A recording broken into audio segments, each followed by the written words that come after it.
Evening. I'd like to call this meeting to order. Today is Monday, April 18th, 2016. It's 7:30. We're here for the purpose of the regular meeting of the Elmhurst City Council. I'd like to call this meeting to order, and I would, Clerk Spencer, could you please call the roll? Or do we do a pledge first? He's new here. We do the pledge first. Okay. You think I know this? You know, it's a big audience. I'm a little nervous. I'm going to ask the members of PAC 417, they're in the back there. We've got, not everyone knows this, but we swore him in a little bit earlier. We've got Mayor Ben here. He's the one leading the charge. And then we've got Alderman Javier. And Mayor Ben declared it Mayor Ben Day today. And Alderman Javier made a motion that was supported by Alderman Polumsky that all the kids in Elmhurst, pay attention, all the kids in Elmhurst can eat as much ice cream as they want on Sundays.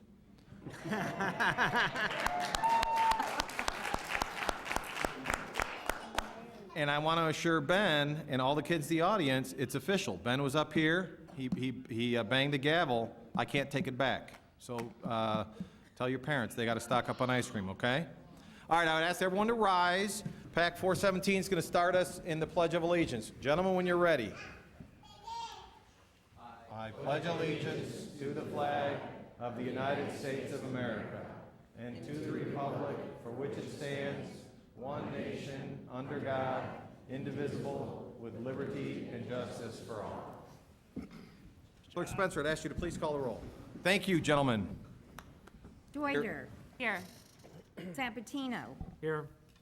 Leader. Here. Dunn. Here. Graham. Here. Polumsky. Here. York. Here. Toledo. Here. Healy. Here. Levin. Here. Kennedy. Here. Honquist. Here. Wagner. Here. Mulliner. Here. 14 present, 0 absent.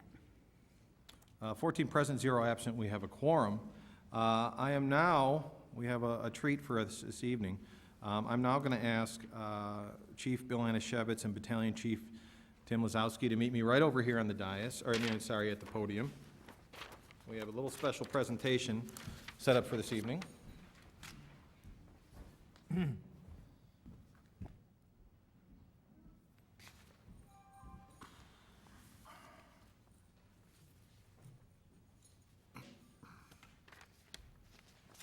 Okay, we have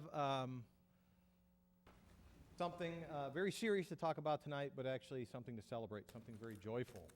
So, Haley, you with me?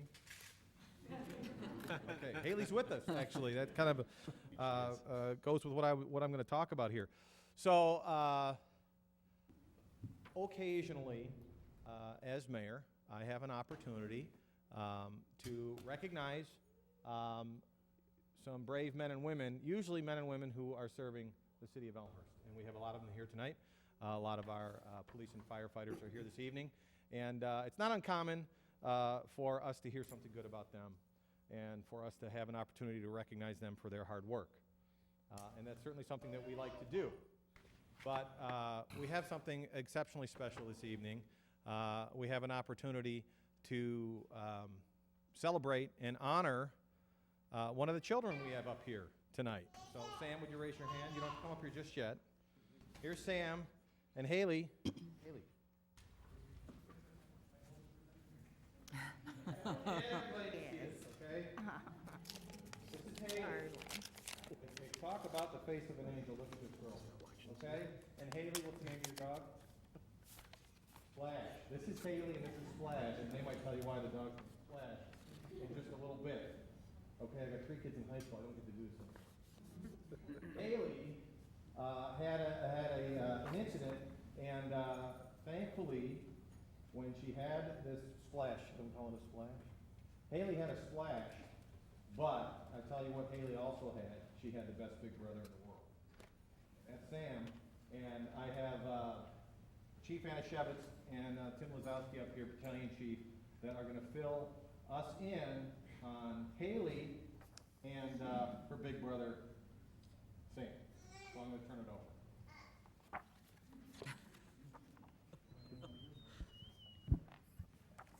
Okay, could I please have the firefighters, paramedic, and police officers involved with the incident come forward to the front, please?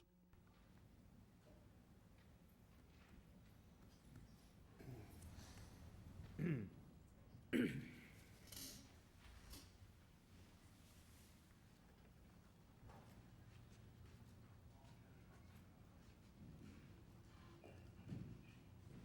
Sam, Haley, and family, could you please come to the front by the officers and firefighters, please?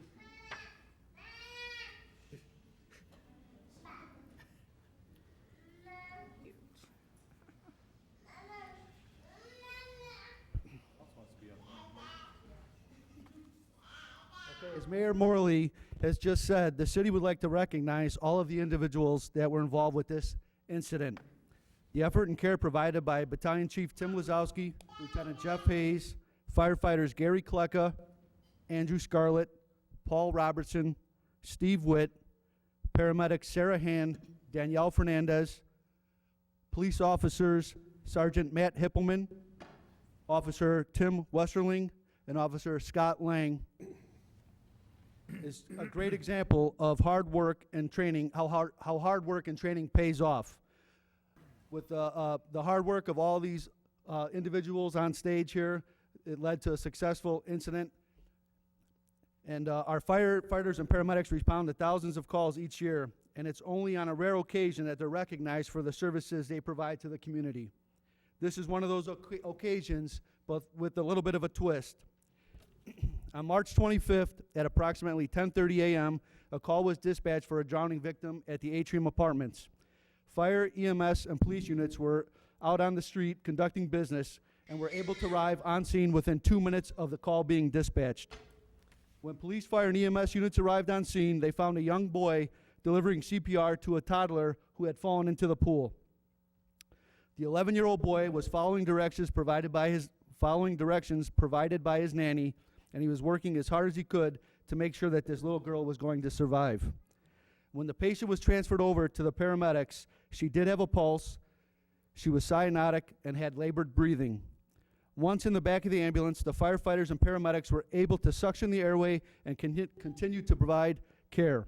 It was determined, just as recommended by the American Heart Association, that early effective CPR and early notification of the EMS system were linked to the positive outcome for this little girl. While collecting information on scene, crews discovered that the young boy was performing CPR. The young boy that was performing CPR so effectively was not just another child playing by the pool, and it was not a lifeguard. It was Sam Braffhart, the 11-year-old brother of Haley. Our members recalled how hard he was working and how determined he was to remain calm, and how he wanted to do everything possible to make sure that nothing happened to his little sister. Sam, as you can see, was not only able to remain calm in such a stressful situation, he was able to remove his sister from the pool and delivered effective, life-saving CPR. The organized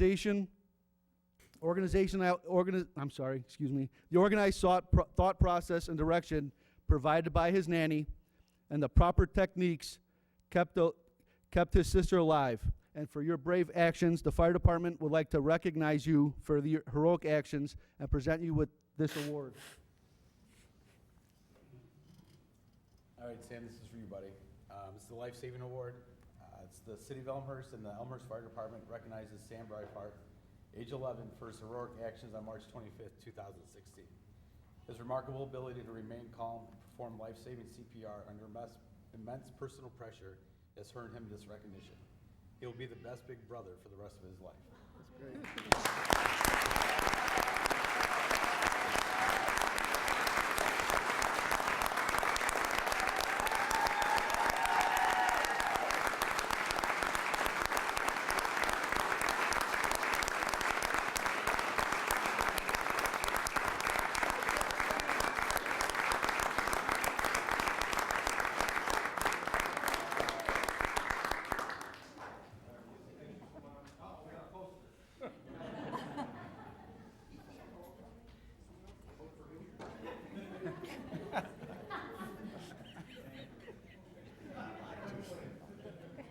Hold the plaque up. Hold the plaque up.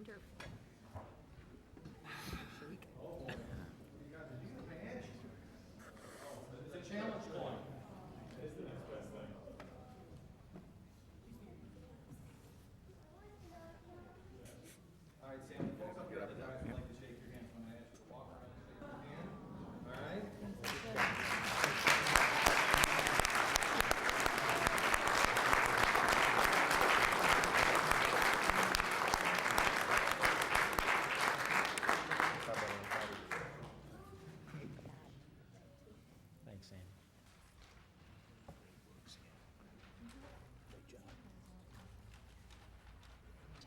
Someday you'll be up here.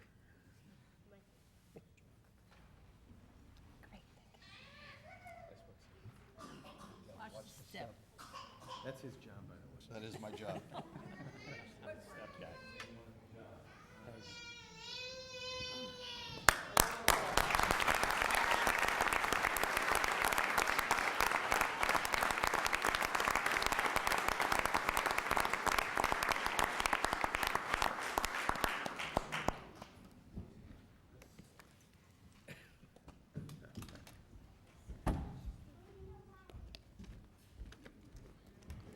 You're gonna go get ice cream.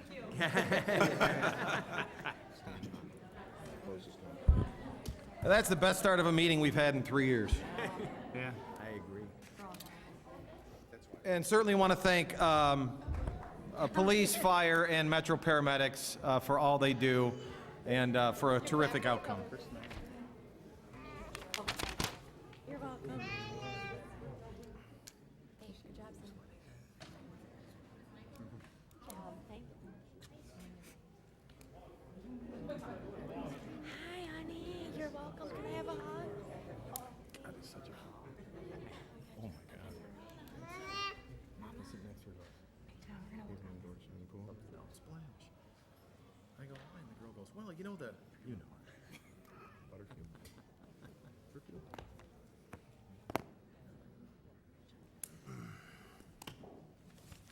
How are you? Are you home this weekend or up north? I just, I understand. Okay, as folks file out, we're going to continue with the rest of our meeting. That was Agenda Item 2. Agenda Item 3, receipt of written communications for the public. At this time, is there anybody in the audience who has any written communication they wish to submit to the clerk at this time? Please raise your hand if you have any written communication. Seeing none, we'll move on to Agenda Item number 4, Public Forum. This is an opportunity for anybody in the audience to address the council and the dais on any issue or topic they may choose. Out of respect for the work we have to get done here this evening and out of respect for other folks that may want to speak, we ask that you keep your comments to 3 minutes. If you go over your 3 minutes, I will give you a gentle reminder and ask you to wrap up your comments. When you are recognized by the clerk, we ask that you make your way over to this microphone right over there next to Chief Ruth. And for the record, since we are taping, we ask that you state your name. Address is optional. At this time, Clerk Spencer, is there anybody who is signed up to speak at public forum? Yes, Mr. Mayor. I'll start with Jeff Gable, with the fire department. Okay. Good evening. My name is Jeff Gable. I'm a lifelong resident of Elmhurst, current resident of the 6th Ward, Edgewood Avenue. I'm here tonight to speak because I'm here to speak tonight about 2 issues concerning the Elmhurst Fire Department. The first being the staffing shortage that is currently going on. The Elmhurst Fire Department is currently short 3 members and has been for approximately 1 year. This brings them down to their lowest level since 1999. This is an inappropriate staffing level for a town of this size and quality. We're replacing police officers, we're replacing public works employees, but we're not replacing firefighters. So it brings me to the question of why. As a 20-year firefighter in a nearby town, I know the importance of having full staffing and that you can't just not staff vehicles. So this means one of 2 things is currently happening. Either these positions are being filled with overtime at probably a time and a half or more, which is very costly to the city, or secondly, the apparatus are running short. When these apparatus run with less than 3 personnel, bad things happen. Bad things happen to the firefighters, bad things happen to the city, to the residents, to the buildings, to the lives of this town. How do we know 2 people isn't okay? NFPA 1710, which is a consensus document, that's the National Fire Protection Agency, says that 4 people per apparatus is needed to pump and deliver water and perform search and rescue for a 2,000 square foot home. I know you see plenty of plans. There's no 2,000 square foot homes left in this town. The International City Managers Association, in their study Managing Fire Services, says a 5-person crew is 100% effective, a 4-person crew is 65% effective, and a 3-person crew is 38% effective. They don't talk about two-person crews, which the Elmhurst Fire Department is forced to run right now due to their shortage. That's not acceptable. That's why they don't even talk about it. These are objective standards. Failure to meet these standards can expose the city to claims of negligence for failure to adhere to the industry standards. The next thing I'd like to speak about is ALS fire vehicles, or paramedic fire vehicles, to make it a little more understandable for some. Currently in the city of Elmhurst, if one of the ambulances is out, a fire apparatus on that side, and there's another ambulance call, a fire apparatus will respond to that second call. That fire apparatus currently carries not much more than Band-Aids and oxygen. That is not acceptable for this town. We need paramedic level care. We saw tonight why we need paramedic level care. If that ambulance on the south side of town had been out and they had been waiting for the ambulance from the north side and the fire crew got there, things may have been different. Currently, many of the firefighters in this town want to staff the vehicles with paramedic level services. Many of them already are paramedics. They just need the equipment and the authorization to do so. Police in this town, for approximately 1 year, carry the drug Narcan, which is to help heroin overdoses, to help reverse the effects of a heroin overdose. Our fire department vehicles don't carry that. Our police officers have more medical equipment and abilities than our firefighters. That is not acceptable. So Mr. I'm going Gable, to summarize right now, sir. Great, thank you. I would request that you members of the council and the honorable mayor immediately begin the hiring process to bring the fire department up to full staff, and as soon as possible begin to look at implementation of ALS or paramedic care for fire vehicles in this town. Thank you for your time. Claude Pagash, 566 West Gladys.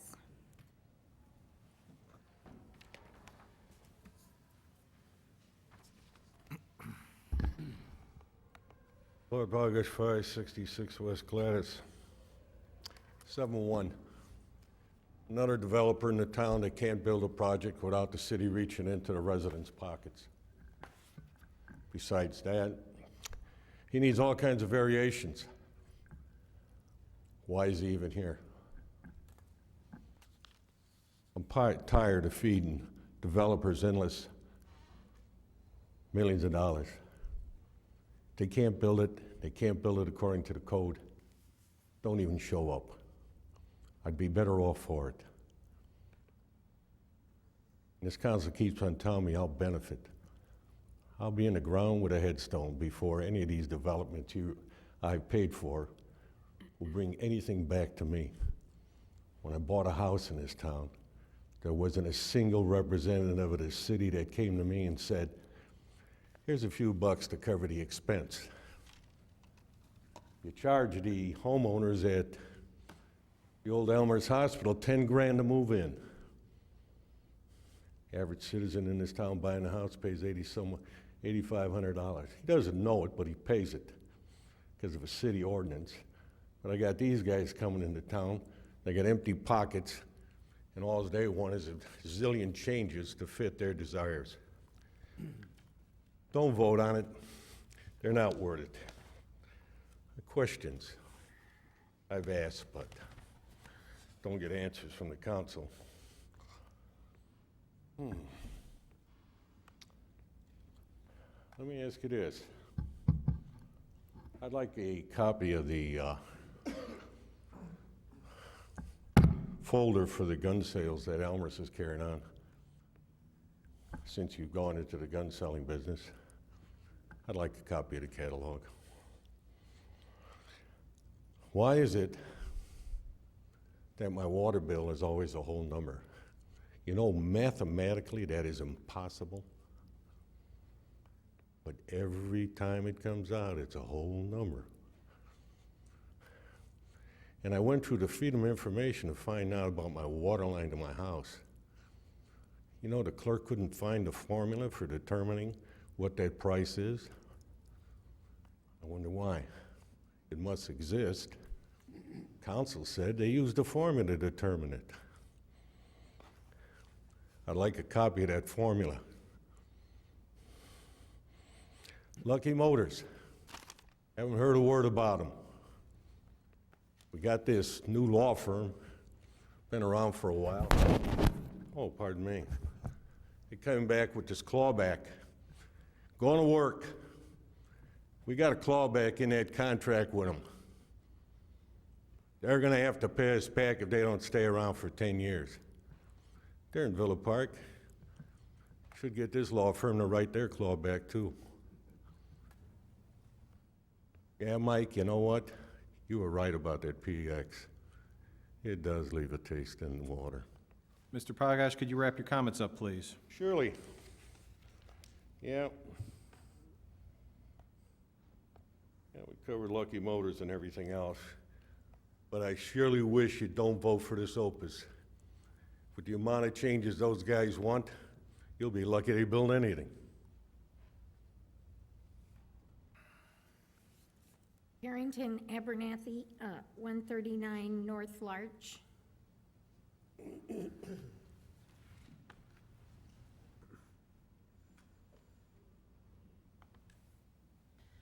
Good evening. Thank you. Can you hear me? Yes. Thank you for the opportunity to speak this evening. On February 11th, I read a letter to the Zoning and Planning Commission regarding the Opus proposal for the development at First and Addison.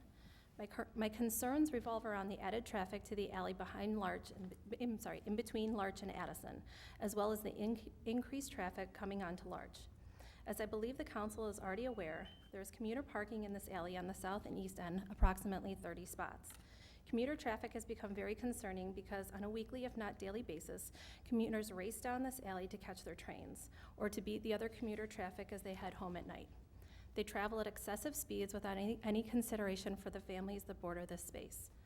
As a train commuter myself, I walk home through the alley and often have to stop abruptly because people simply aren't paying attention to their surroundings.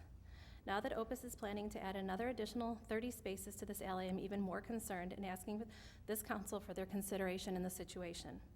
In a perfect world, I was hoping the idea of letting Opus purchase the 30 commuter spaces that already exist to use for their project would have come to fruition. This would take the commuters out of our alley, allow Opus instead to provide additional commuter space that I understand the city is looking for without taking away from what Opus wants to get out of their project. I realize the city doesn't want to let go of the parking, but it's my understanding there's not a waiting list at this time for parking, and with the additional spaces added through the Addison parking deck, it seemed a reasonable option. That being said, it does not appear to be an option anyone is considering at this time. I believe there was some kind of additional traffic study done after the February 11th meeting. However, I cannot find any evidence of those results or subsequent consideration to our concerns by the city or Opus. I ask that the council please discuss further any options to keep our alley and the families that reside on Larch safe. To be clear, I don't oppose the Opus project in any way.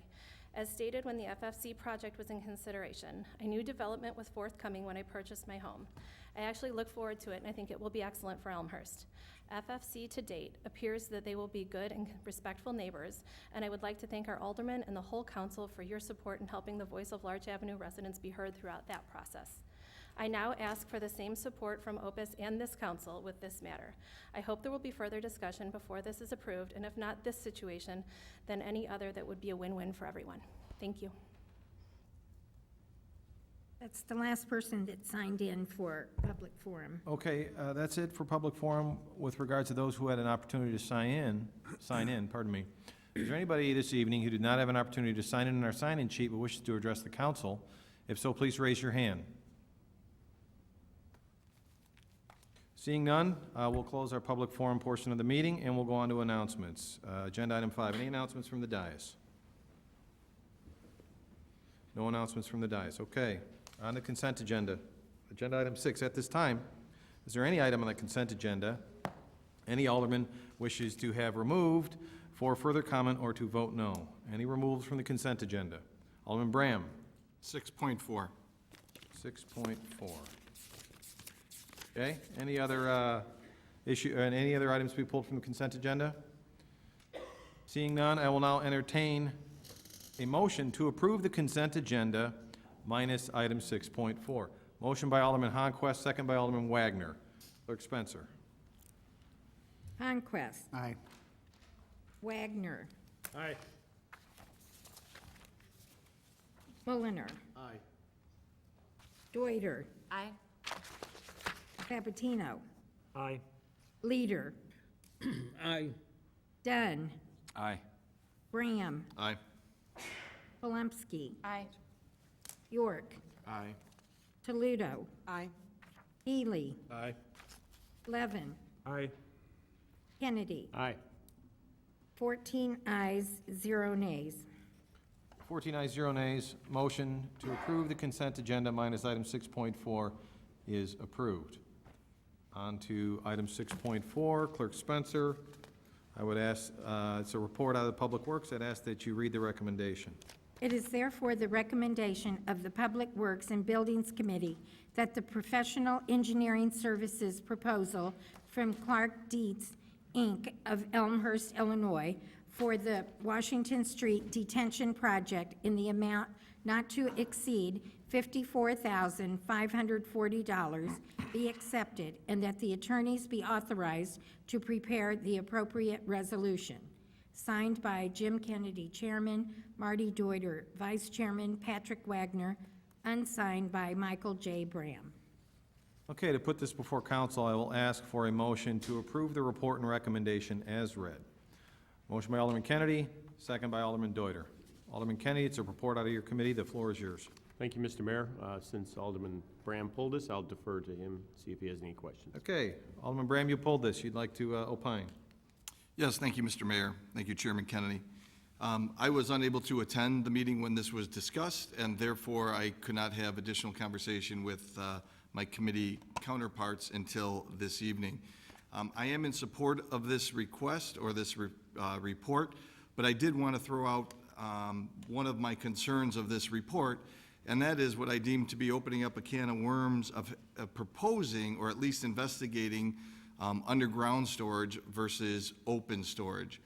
We are just in the process of getting off the ground with many of these detention areas, and by even proposing to go under underground storage, that will be adding additional dollars to many of which that we need to do from here on out. As I stated, we are only in the forefront of taking care of all these detention areas that are needed to manage stormwater, and I'm a little bit concerned to start discussing underground versus open ground due to the additional cost that would accrue. We need to make sure that we're using all dollars to ensure that we could do as much stormwater management as possible, and I think the open storage handles the same type of stormwater management compared to underground. Thank you. Okay. Any additional comments? Alderman Kennedy. Thank you, Mr. Mayor. Maybe I can give Alderman Bram a little bit of perspective. Certainly, we have talked about underground storage at a number of projects, and typically it's been a 3X or more adder to do underground storage. But the idea here, and again, we might be getting a little ahead of ourselves because we got to let the engineers do their design work, but the concept, at least, that city staff is looking at is the potential to do underground storage, but do it in a way that would be a small addition in the cost of the project. So the idea would be basically to put kind of pipes stacked on top of each other that would create the volume, so that we would only, from a topographical standpoint, only have to go down about 4 feet, but we'd still get the volume beneath that for storage. It still would have to be pump evacuated, and as we look at this, you know, to get the volume we're looking at, and I don't exactly recall what that volume is off the top of my head, but to get it and do it in an open plan, it would need to be 18 feet deep. And so the idea is that we can give up a little bit in the volume and be able to make it so it's aesthetically pleasing to the residents who are going to abut that area and get the greatest amount of benefit. So, I would defer to city staff if they want to make any additions or you want to follow up with them after the fact, but that's generally the crux of the discussion that we had. Okay, any additional comments? Alderman Deuter. Thank you, Mayor. Just to add on what Chairman Kennedy was just saying, I think he skipped this point, which was the difference between a project like this and a project like a parking lot, is that the underground structures do not need to support the weight of the parking lot or whatever might be intended to be on top of that. So this is something the Chairman Kennedy mentioned 3 times the cost. This would be an increment much less than that to get this type of underground storage for this use. Okay, additional comments or questions? Seeing none, I ask Clerk Spencer to please call the roll on agenda item 6.4. Kennedy. Aye. Deuter. Aye. Sabatino. Aye. Leader. Aye. Dunn. Aye. Graham. Aye. Polemski. Aye. York. Aye. Toledo. Aye. Healy. Aye. Levin. Aye. Conquest. Aye. Wagner. Aye. Mulliner. 14 ayes, 0 nays. 14 ayes, 0 nays, motion carries. Agenda item 6.4 is approved. On to agenda item 7, committee report 7.1. It's a report out of DP&Z. Clerk Spencer, I'd ask that you read the recommendation. Did I have a recommendation? Here. I have I need it back. 7.1. Wait, I have it here. I didn't see the recommendation. I just put down the, what it was. Okay. Therefore, the Development Planning and Zoning Committee recommends that the City Council approve the applicant's request for the conditional use and associated variations, as well as lot consolidation. The city attorney is hereby directed to prepare the necessary documents for City Council approval. Signed by Scott M. Levin, Chairman, Mark A. Muller, Vice Chairman, Michael Honquist. Okay, to put this before council, I'll ask for a motion to approve the report and recommendation as read. Motion by Alderman Levin, second by Conquest. Alderman Levin, your report. Thank you, Mayor. This report brings to the council a very significant project in the development of the downtown area. I want to tell you what it, and for those of you who saw the materials, one of the aldermen commented to me before that there was a lot to go through, so I'm going to try to simplify it. There were, I think it was a very well-documented application and requests. But essentially, like other projects we've had downtown, it's a request for a conditional use and a request for a variance, and they're very similar to the ones we've seen on other projects. Specifically, by matter of right, you can build 45 feet, and as a conditional use, a 65-foot building is permitted. This project requests 65 feet in height. Same thing that we saw before on setbacks. Under the existing ordinance, there are certain setbacks, 15, 25 feet on the front or the side, depending on what it is. The setback request, as in the other projects, is to have no setback. The parking is asking for a reduction, and I will comment on that after I go through what the requests are. There's a density request so that there can be more units, housing units in the building than would otherwise be permitted. The history, besides the fact that this is a recurring topic that we see before the Zoning Commission and this council, is that there was a tie-in from the 2006 downtown plan which recommended that some of these requirements be adjusted. It kind of went dormant, and starting last year, our committee and others asked that the planning process be reinvigorated. We had a consultant who not only worked with the committee, but had a number of sessions and has updated the downtown plan. It's gone from our council for review and comment to the commission, and my understanding is it's coming back to our committee next week, and they have not changed anything that's gone over there. So the 2016 plan will recommend specifically that the building height conditional use that's being requested will be 65 feet as a matter of right, that the 0-foot setbacks in the downtown area are okay as a matter of right, that the density is going to be will be more favorable than what's allowed here. And the parking is even going to go further for what we call in our transit-oriented development area, and there could be no development project, or very few, that would be as typical of transit-oriented development as this one because it's right across the street from the train station. So although they could have come in with less parking, ironically, the financiers, the capital people said no, they wanted more parking. So as the applicant pointed out, if this was probably 8 months down the road, I think it's likely that virtually none of these conditional use or variance requests would be required. So we have, as I believe it's a 165-unit rental building. I hope all of you have seen the plans. It's a significant building to go downtown. It's a quality applicant, which is not the basis for a zoning variance or conditional use request. But I do think that as the committee talked about it, we see this as a key project, another key project. We've seen two other ones, the parking deck. We've seen the FFC building, and now we see this building, which are bringing new vitality to Addison Street. I've said before, people talk about the character of Addison Street, and I call it wasteland character. Now it's looking like it's going to be a significant street downtown that's going to bring vitality, business, and I hope a lot of other quality development downtown.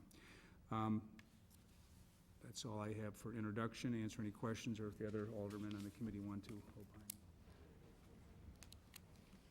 Okay, thank you, Chairman Levin. Comments or questions? Alderman Wagner. Thank you, Mr. Mayor. Question for the chair, please. Yes, sir. How many less units would they be granted or be able to build if they had to, if the 2 parking spaces per unit,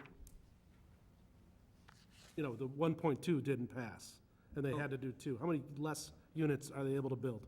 I don't think I could answer it that way, Alderman Wagner. I think because they could put more parking in, but they weren't required to. They're at, I think right now is at 2, and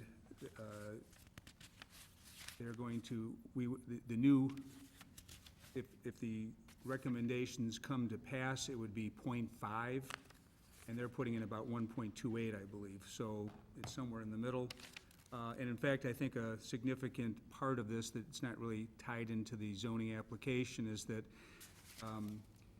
some of the people who testified, some of the aldermen expressed a concern that couldn't we do more retail along Addison?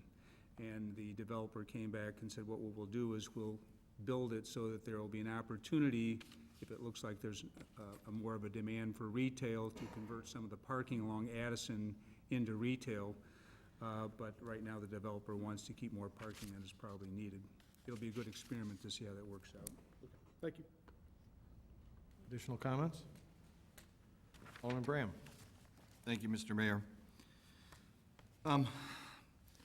I have some concerns over the proposed development. I understand that our comprehensive plan for downtown's under review. I don't know how we can even take that into consideration. It's under review.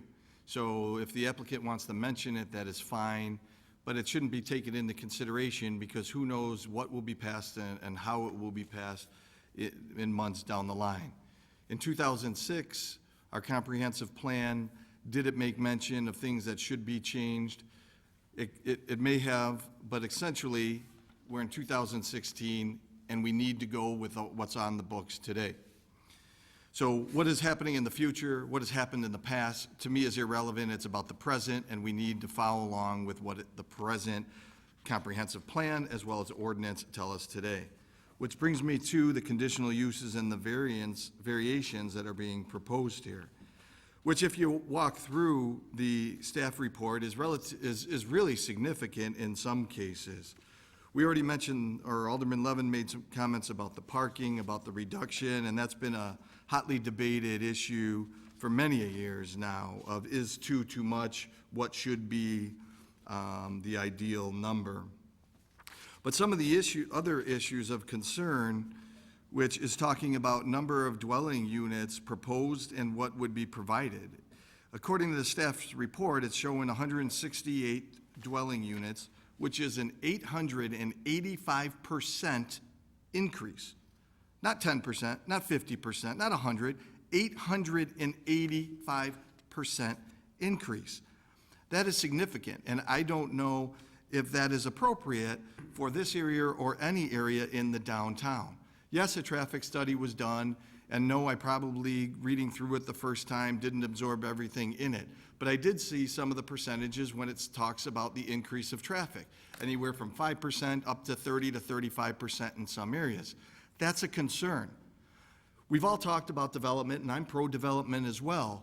Smart development, though. We can't overdevelop because that is just going to hurt us in the long run as well. And I'm concerned with what we're doing with this proposal, as well as the other ones that are currently moving forward, that we might be tipping the scale into overdevelopment. 885% increase is too significant for my blood. I don't want to touch on every single variation or the conditional use at length. The conditional use, is 45 feet that is allowed, and conditional use is up to 65 feet. And it mentions some of the other developments, either ongoing or that has been done in the past. Yeah, that's fine to utilize that as some type of consideration, but that doesn't mean just because it's been done before, we should do it today. And again, yeah, this is on the outlying area of the downtown, but 65 feet, not including the appurtenances, is really high relative to what we have today, other than 2 or 3 developments in downtown. But the last thing, and I don't know if we have an answer, and I would like to propose this either to you, Mr. Mayor, or city staff, is that in order for this development even to be considered, I think we're putting the cart before the horse, because there's an alley vacation that needs to be done. So shouldn't we be discussing the alley vacation before we even talk about approval of a development that needs that alley vacation? Because otherwise, if we move forward today with this proposal, we're ignoring the fact about the alley vacation and therefore indirectly approving something that hasn't been discussed by the city council. So I would propose that, probably more than likely for city staff, of why are we moving forward with this discussion when I believe there's an alley vacation, and when is the alley vacation going to be before us, and wouldn't it be too late if this moves forward tonight? Well, I would say that, Alderman Bram, that this is conditional on the approval of any alley vacation, if there is any.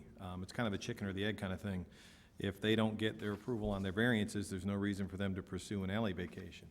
So, yes, you correctly identified that there might be an alley vacation that's required, but they can choose to approach it in any manner they so wish.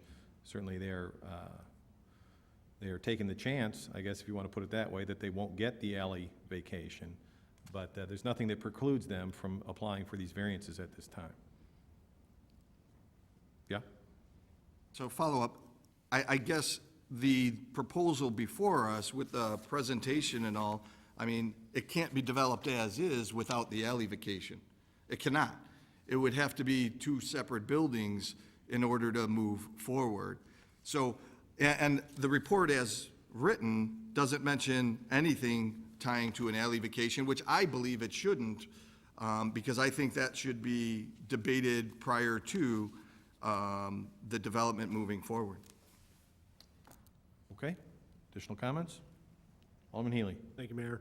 A little unrelated to the requests for variations and et cetera, but was there any conversation or discussion on stormwater at this site, specifically incremental stormwater?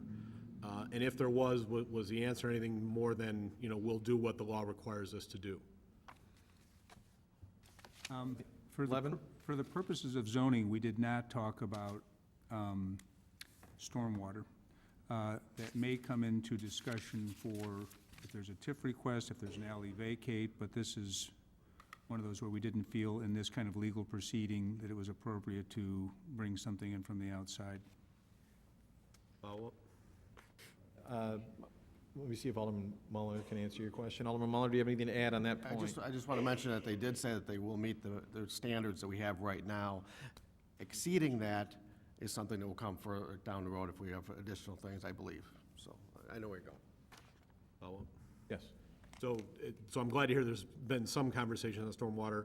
Is it the committee's opinion that the developer is amenable to additional conversation? And Chairman Levin mentioned TIF assistance, et cetera.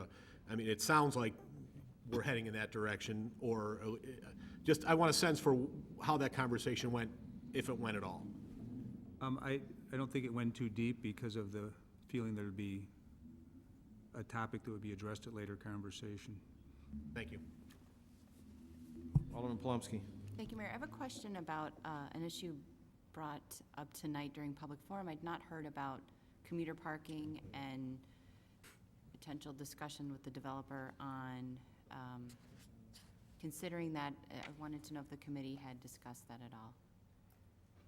Alderman Levin. I did have some conversation with the developer. I don't think it's anything that's tying them to anything, but their belief is they're going to have more parking than they're going to need in the inside, the interior parking. I asked if they had any idea what the exterior parking was going to be used for. I don't think there's any clear idea that it was going to be used for residents or for employees or whomever. I think, you know, for those of us, I know at least in my ward, the discussion about traffic and people driving rapidly through town to reach their very important destinations isn't limited to just this development. And if there's a need for traffic enforcement in that alley, that's a separate issue. But the whole idea of transit-oriented development is that when people are coming and going from that kind of building, they're doing it more or less during the peak hours when the commuters are arriving, because they're not driving to the train station. Granted, they could be driving on to some destination in suburbia, but the thinking is most of the people are staying around town or they're getting on the train. So it's kind of hard to figure out exactly what the impact's going to be. Alderman Mulliner. Yeah, I'd like to address a couple of the comments that were made earlier, just to make sure that we're clear on a few things. When we comment that there's only 2 or 3 buildings downtown that are over 65 or at 65 feet, that's not necessarily true. If you go down there and count, I believe there's 7 of them. I'd have to count them again to make sure, but I believe there's 7 of them at this point that are over 65 feet. One of them is almost directly behind us. It's a senior citizen housing that was put in years ago. I just want to make sure that everybody understands this is not an anomaly that we're putting up 65-foot buildings. I also want to make it clear that one of the things that was provided to us was a report from Tracy Cross, and Tracy Cross is an expert, and we've actually used him in the past as it relates to residential needs in a downtown area, and he has indicated that the apartment needs in downtown Elmhurst are tremendous, and this is going to help us to get to that point where we have enough apartments, but it still isn't going to be at the level that he really believes that we should have in a downtown to make it a thriving downtown, which is what I believe the residents really want, is a thriving downtown. On top of that, one of the comments that was made was about an easement, and I want to make sure everybody understands this. There is a vacation, but we don't need to vacate anything. That was vacated back in, I believe, 1962, somewhere around there. And the only thing that's left there is an easement that's used for utilities, and there's no utilities remaining on that property. So I don't believe that we should have any issues with that. Now, there may be something additional that I'm unaware of, but I am aware that that's where we stand right now. Alderman Levin. I did want to mention one other thing. I understand what Alderman Bram is saying in terms of the past and the future. I explained that to give some perspective of where we are, but the applicant was required to present evidence of and did meet the requirement for the variance in conditional use, and that is all stated in the report. And the commission found that those requirements were met, and the committee endorsed those findings. Okay, any additional comments? Alderman Deuter. Thank you, Mayor. I first want to acknowledge the development team's willingness to meet with neighborhood residents and also acknowledge a number of elements the developer has incorporated with the community in mind. From the beginning, the project was designed to step way down in the back, which is a benefit to the properties behind it, most notably a 4-story condo building. Improvements to the public and open space to the west of the development have been designed, and as proposed, the surrounding sidewalks would be wider and made more inviting with landscaping and benches. All that said, I am concerned with what I perceive to be an acceptance of height without enough thought to make sure that we get it right. There are convincing arguments to justify a shift toward taller buildings. However, I want to highlight 3 key points that I think we should keep in mind. First, the 2016 downtown plan has been drafted but not yet approved. Our existing plan, albeit 10 years old, has a few key concepts that I believe continue to be relevant and reflective of good planning. Among other things, the plan recommends the use of upper story setbacks for structures taller than 3 stories to minimize the mass and scale of new buildings. The second point, residents who are choosing to move to Elmhurst are making that decision based on what it's like today. Although there's room for improvement, the look and feel of today's downtown is appealing. It's possible to have redevelopment, including height, without losing the appealing character of our downtown, but maintaining that character will require conscious effort. And then the last point, more residential units downtown is not the only way to increase the vitality of downtown Elmhurst. The Addison Garage was a tremendous investment to accommodate visitors to downtown who live outside walking distance. In addition to the garage, we have a new full-time business development coordinator whose main focus is to identify and attract new businesses. Because of their newness, we have yet to see measurable results from these investments, but I believe we will. So although there are a number of benefits to the proposed development, I'm not convinced that it incorporates design elements that allow it to fit with its surroundings in a way that isn't detrimental to the character of downtown. I will not support the committee's report. Thank you. Additional comments? Alderman Toledo. Thank you. 2 questions for the chair. One, could you just summarize if there was any, or what the general direction of any public comment, not from the applicant, in either the commission hearing or in your committee meeting? And then secondly, in the commission report, it references that the applicant responded to addressing the street wall design of the building. Could you just summarize what that was, what that was? Well, there was comment about, I'm sorry, Mayor. Alderman Levin. There was comment about the traffic that you heard spoken tonight by the same resident. The street wall talked about the frontage on Addison Street and the feeling that it should have a larger retail presence. The developer voluntarily extended the amount of retail that's under the plan right now and has indicated that it will, as I mentioned before, build it so that the parking will allow for additional retail to be, parking to be converted to retail. Obviously, I think it's common sense that if you own a property and you could have parking spaces or retail that generates revenue profit, you'd rather do that. They're just cautious to make sure that it would be there. So that's the street wall discussion. I don't, unless I don't remember any other comments about that came out of there were none at the committee, I can say that. Thank you. Any other comments? Alderman Dunn. Yes, thank you, Mr. Mayor. Just to start off, looking through the many documents that were in the DPZ packet last week. The building itself is a beautiful design from the renderings that we see in there, and I am fully supportive of mixed-use development on this particular site. I think it's the right type of development for this site, mixed development that is. I do have some concerns about the development, and since I saw it for the first time several months ago, I think the design concept is trying to fit too many smaller units into the project to maximize the return, and what that's doing is, we know there's a density variation request.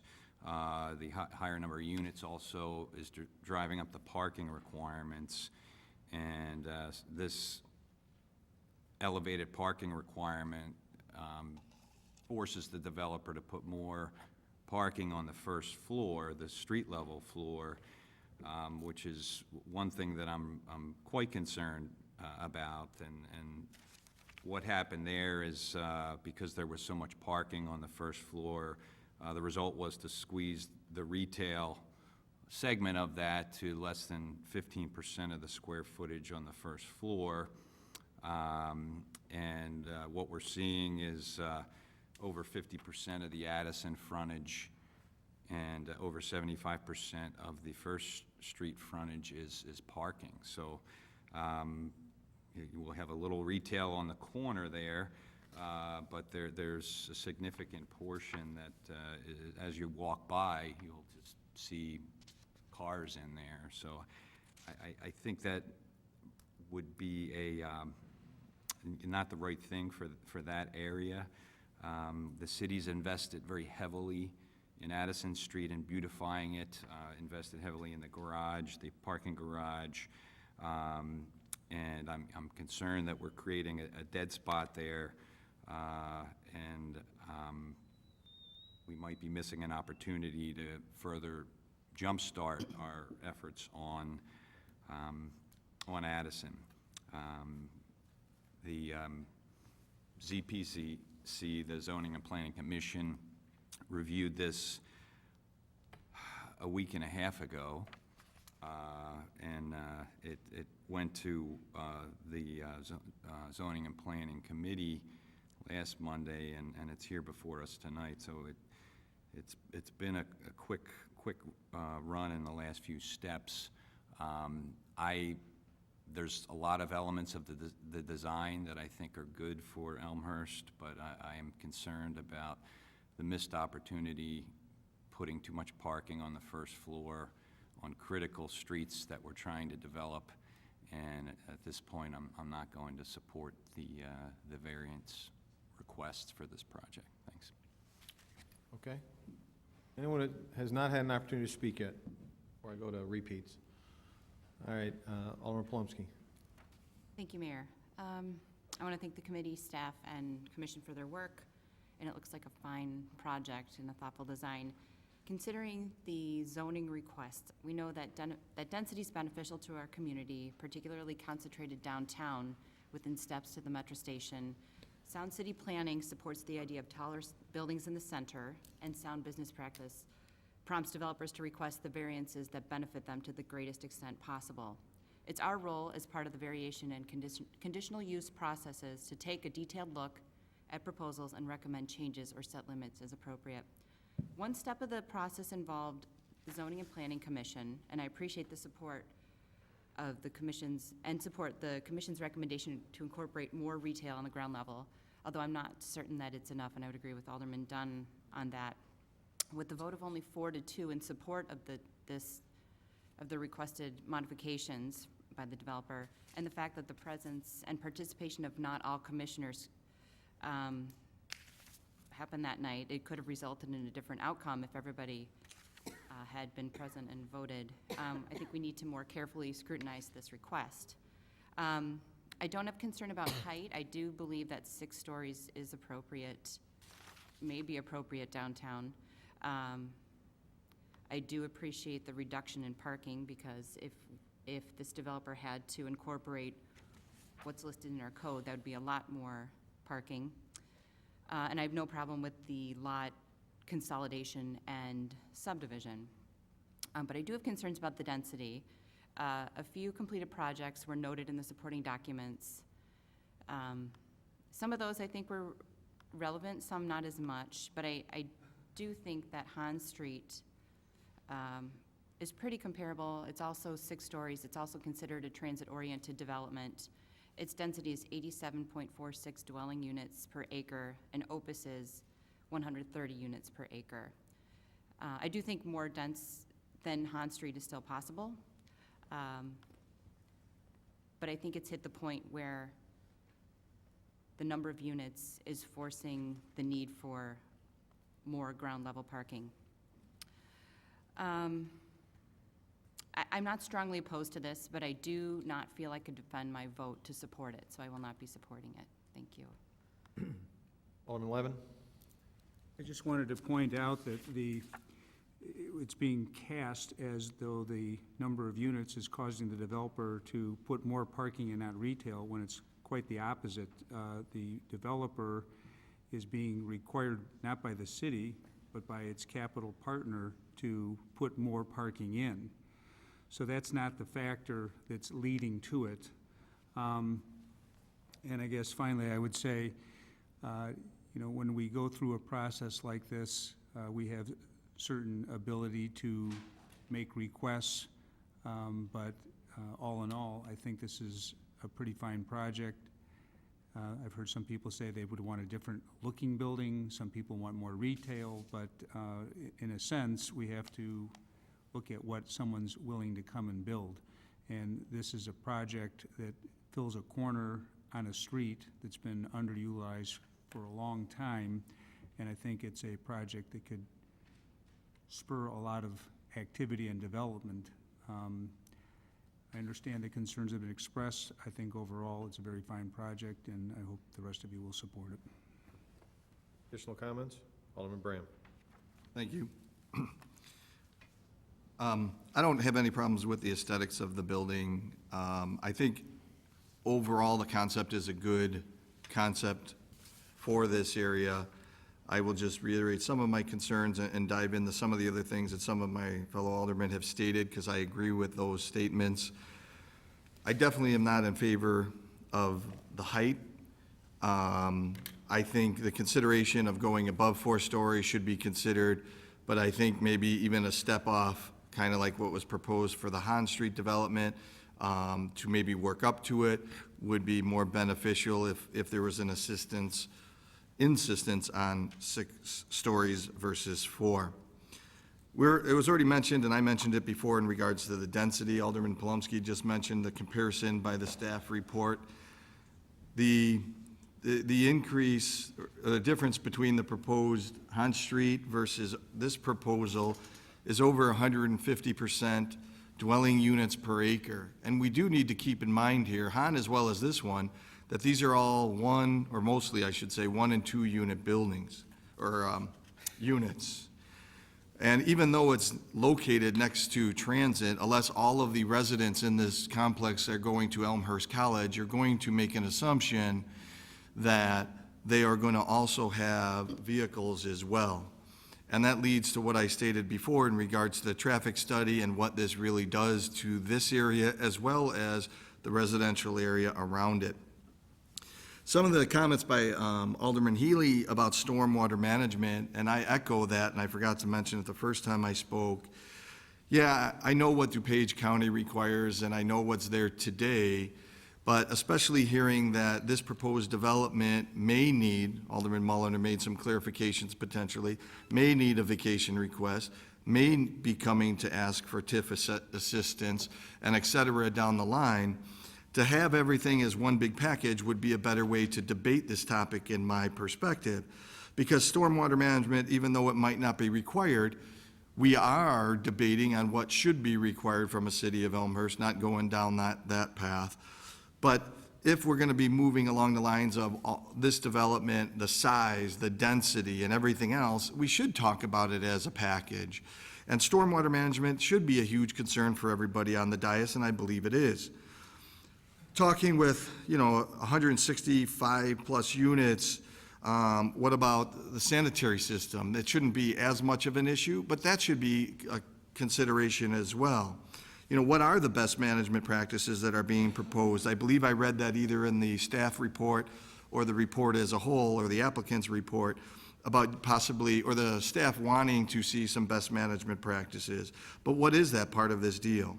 Part of the proposal showed the pocket park. Well, that's, to me, not a consideration because that's city land as it is, I believe. So that's something that the city could be doing. Alderman Dunn's comments in regards to retail.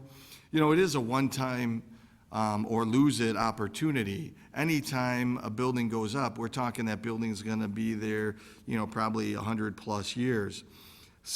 Under 7,000 square feet for this size of a development, to me, is very minimal. So as others have stated, I can't support this for multiple reasons, one of which I'm not in favor of the way it's developed with this height variance, as well as some of the other variances including the density. And the density is the main one, and the impacts of that density being traffic, sanitary, stormwater, et cetera, down the line.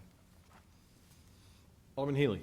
Thank you, Mayor. Just a couple comments. I am in support of the report, but a couple of things I've heard that I'm a little concerned with in that, first on retail, you know, we've had several developments come by us over the last several years, and most of them had first floor retail and then, you know, floors of living space above them, and you hear people say, well, does every development have to have first floor retail and then living space above it? And here we have one that has a little bit of retail, and now some are asking, shouldn't we have more? We've added a tremendous amount of retail to the downtown area over the last 3 years. When you think about Hahn Street, you think about the parking deck, you think about the new development going up down the block from York Theater. It's my understanding that will have some retail on the ground floor. I'm not concerned about it not having retail, or at least as much as we might like. There's something to be said for putting people downtown, and a lot of people downtown for the existing restaurants and the existing retail, et cetera. So I'm okay with the amount of, or lack thereof, retail going into this development. Secondly, I don't think it's fair to compare this development to Hahn Street in terms of density or square footage, because they're two different projects. Hahn Street, the developer there marketed it as large, luxurious, premium, high-end apartments. Not everything's got to be like that. It's okay to have higher density, big buildings, not small density or smaller density, larger buildings. So I'm fine with both. It's an attractive building. And somebody mentioned, you know, the market dictates what goes on there. That piece of property has been available for several years, on and off, through different owners, et cetera. We've got a good project in front of us. It accomplishes what we want, bringing additional people downtown to shop downtown, to live downtown, et cetera. I'm in support of it. Alderman Honquist. I'd just like to make a few comments. First off, there seems to be an approach with development that we have a lot of influence over who's coming in and what they're going to develop. I'll use Thornton's, for example. It was a lot that was there for many years. It was abandoned. Finally, a business comes along, wants to put in a gas station. They meet the requirements we set out, and they put in a gas station. And then there are many complaining, well, the city did that. No, a private company did that. This is a similar situation. This is an underutilized parcel in downtown, whether it's on Addison Street or anywhere else.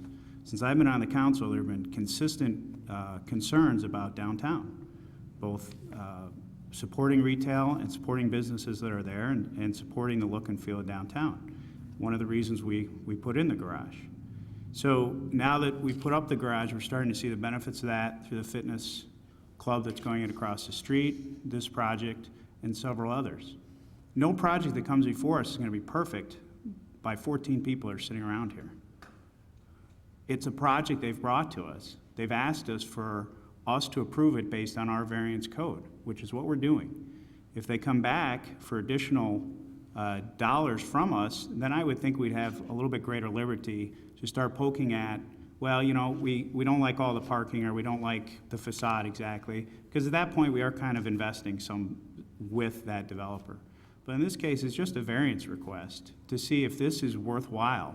And if we'll say yes, then they'll move forward with it, and then we'll go to the next step. So there's been no rush through this process. The commission went through it. There are people who are going to disagree with the density, and that's fine. I support it. But I think we need to be careful, aside from that issue, of starting to say, well, I don't like this part of it or that part of it. This is a developer. This is private money and a private business that's coming and developing it. So I just think we need to be careful with how far we go in saying what someone should do or shouldn't do, because as we all know, we approve Wilder Crossing and they're having difficulty putting it up. So we can't just assume that businesses are going to come in and just because we don't like it or we do like it, that development is going to happen. It's our job to set the rules, and if they follow the rules, then we should let the market dictate what happens there. Thank you. Okay, any additional comments? Seeing none, I'll ask Clerk Spencer to please call the roll. Levin. Aye. Honquist, Aye. Wagner, Aye. Mulliner, Aye. Deuter, No. Sabatino, Aye. Leader, Aye. Dunn, No. Graham, No. Polumsky, No. York, Aye. Toledo, Aye. Healy, Aye. Kennedy. Aye. 10 ayes, 4 nays. 10 ayes, 4 nays, motion carries. Report 7.1 is approved. On to reports and recommendations. 8.1, Mayor Morley, that's me. A couple of things to announce tonight. I had the opportunity just this last Saturday to attend a celebration at the Elmhurst Symphony Orchestra. I'm often asked what makes Elmhurst great, and I give a speech about Elmhurst being greater than the sum of its parts. We have a lot of great stuff in town. When you add it all up, it actually adds up to more than you would think it would. And that goes for our very own Elmhurst Symphony Orchestra. We have an award-winning symphony orchestra. They play at the south end of town at the Christian Reformed Church. We were there on Saturday night celebrating Dr. Stephen Altup. He's the conductor and director of the symphony orchestra. He's been there for 20 years. In addition, the Elmhurst Symphony Orchestra does apply for grants from the city every year, but they have a significant budget. And I want to make mention that they capped off a long fundraising campaign through significant support by Robert and Marcia Golterman. In fact, it's safe to say that the symphony would not exist as it does today without the generous support of Rob and Marcia Golterman. On top of that, they ran a matching campaign. It was very successful, and they actually exceeded their target. So that's my way of giving a plug to the Elmhurst Symphony Orchestra and thank Dr. Altup for all of his hard work. I would recommend that anybody who has an opportunity, they have 2 more performances this year before they start back up in the fall, but it's truly a gem in Elmhurst. So thank them for all they do for Elmhurst. I want to thank President David Novotny for all his hard work with that organization. Police and Fire and the DEA will be holding a prescription drug take-back day on Saturday, April 30th. Officers will be on hand in the police station parking lot on that day from 10 to 2 p.m. And then one other thing to report. Last Tuesday, we had a large number of residents, businesses, property owners.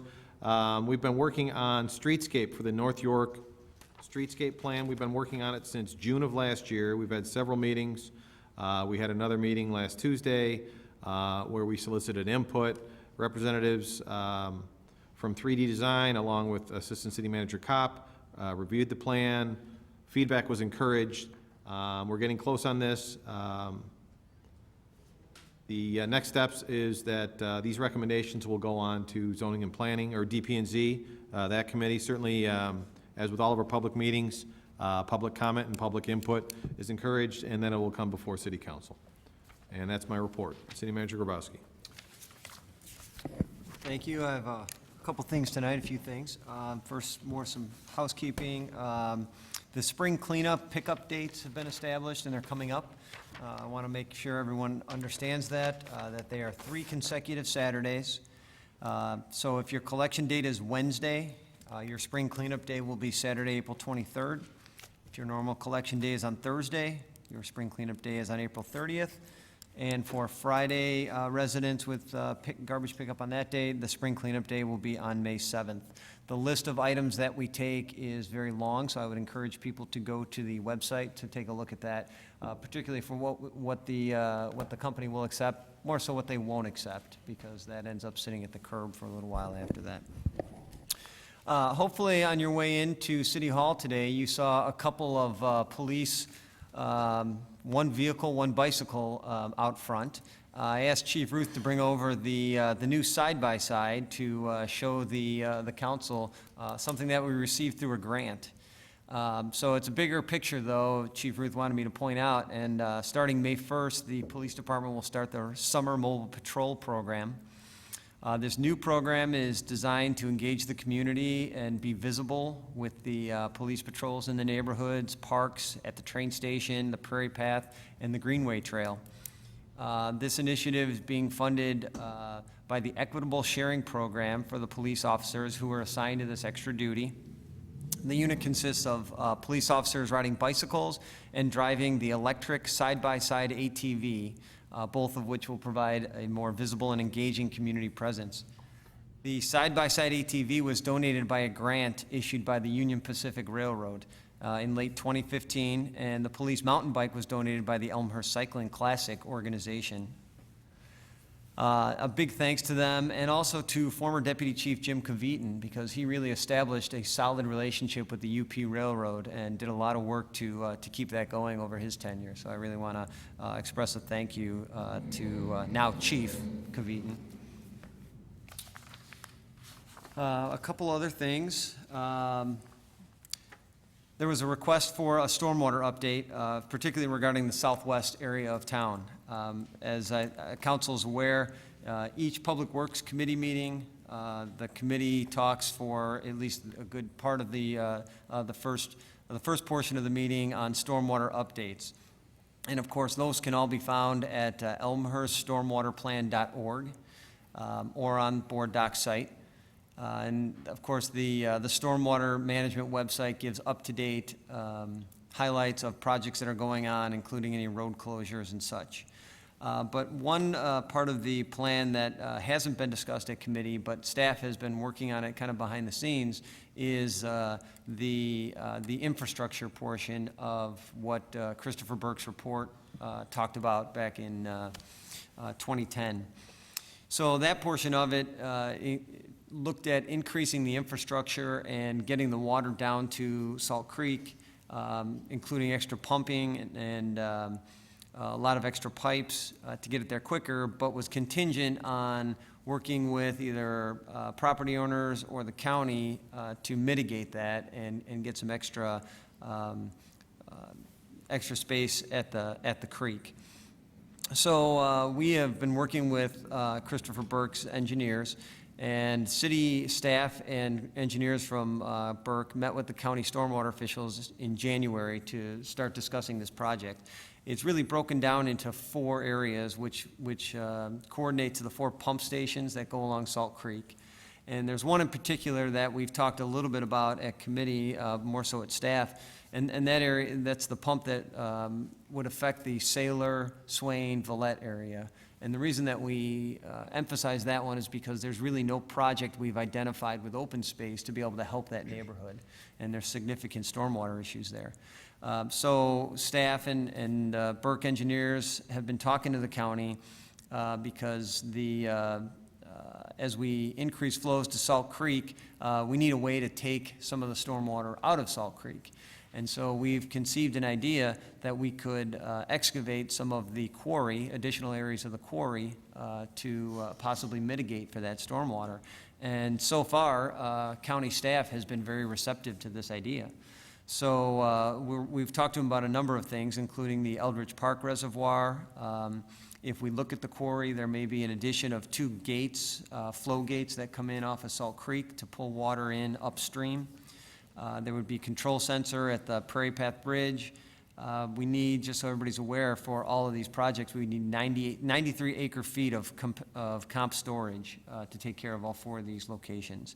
What we're looking at, though, is as we complete these projects in parks and school sites, we're hoping that that number can come down. We're going to obviously ask Burke to analyze that once all the projects that we're working on come to fruition. And then, as I said earlier, we're talking about excavation of a portion of the west lobe of the quarry. So we've been looking at that. We've been talking to the county staff. We've always said, and this is a big hurdle that we need to clear, we need to meet with IDNR, Office of Water Resources, and the U.S. Army Corps of Engineers. Those are 2 significant hurdles that we need to go through, but obviously without getting the county on board, there was no point in discussing it with them. So additionally, there would be modification to the Salt Creek watershed plan. We would need to come to some agreement with the county regarding increased pumping costs out of the quarry and the excavation portions. So after the last meeting in January, county staff came back to us with a number of questions, which we've asked Burke to answer, and so we can get back to the county staff as soon as possible to continue this discussion. So once we get that, we'll follow up with the county, at the county with a meeting, and then once we're clear on the county requirements and some possible cost estimates for each of these 4 pumping regions, we plan to report to the Public Works Committee about how that would move forward, and then obviously bring that to City Council in some priority. So I hope the council appreciates that the county is engaged with us on this, and we are moving it forward as best possible.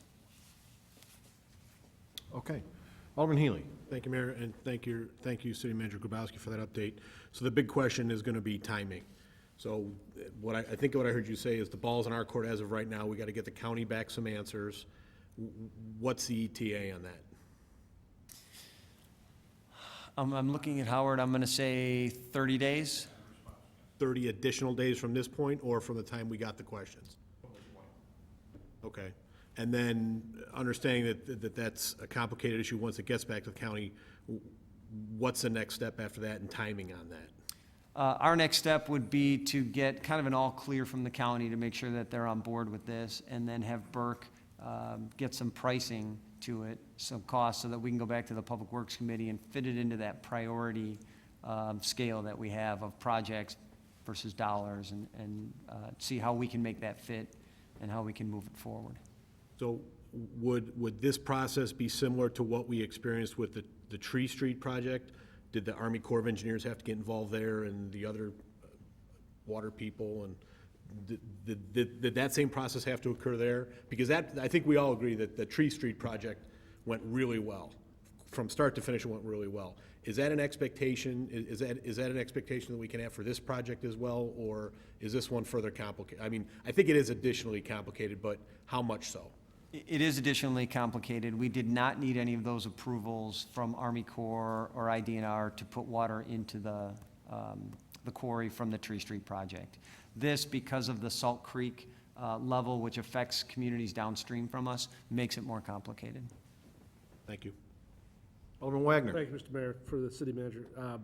For my own visualization, how many acre feet can the quarry, that west lobe of the quarry, hold of water?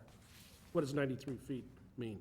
Well, we are, as I said, we're talking about excavating a portion of that west lobe, which is between Route 83 and West Avenue.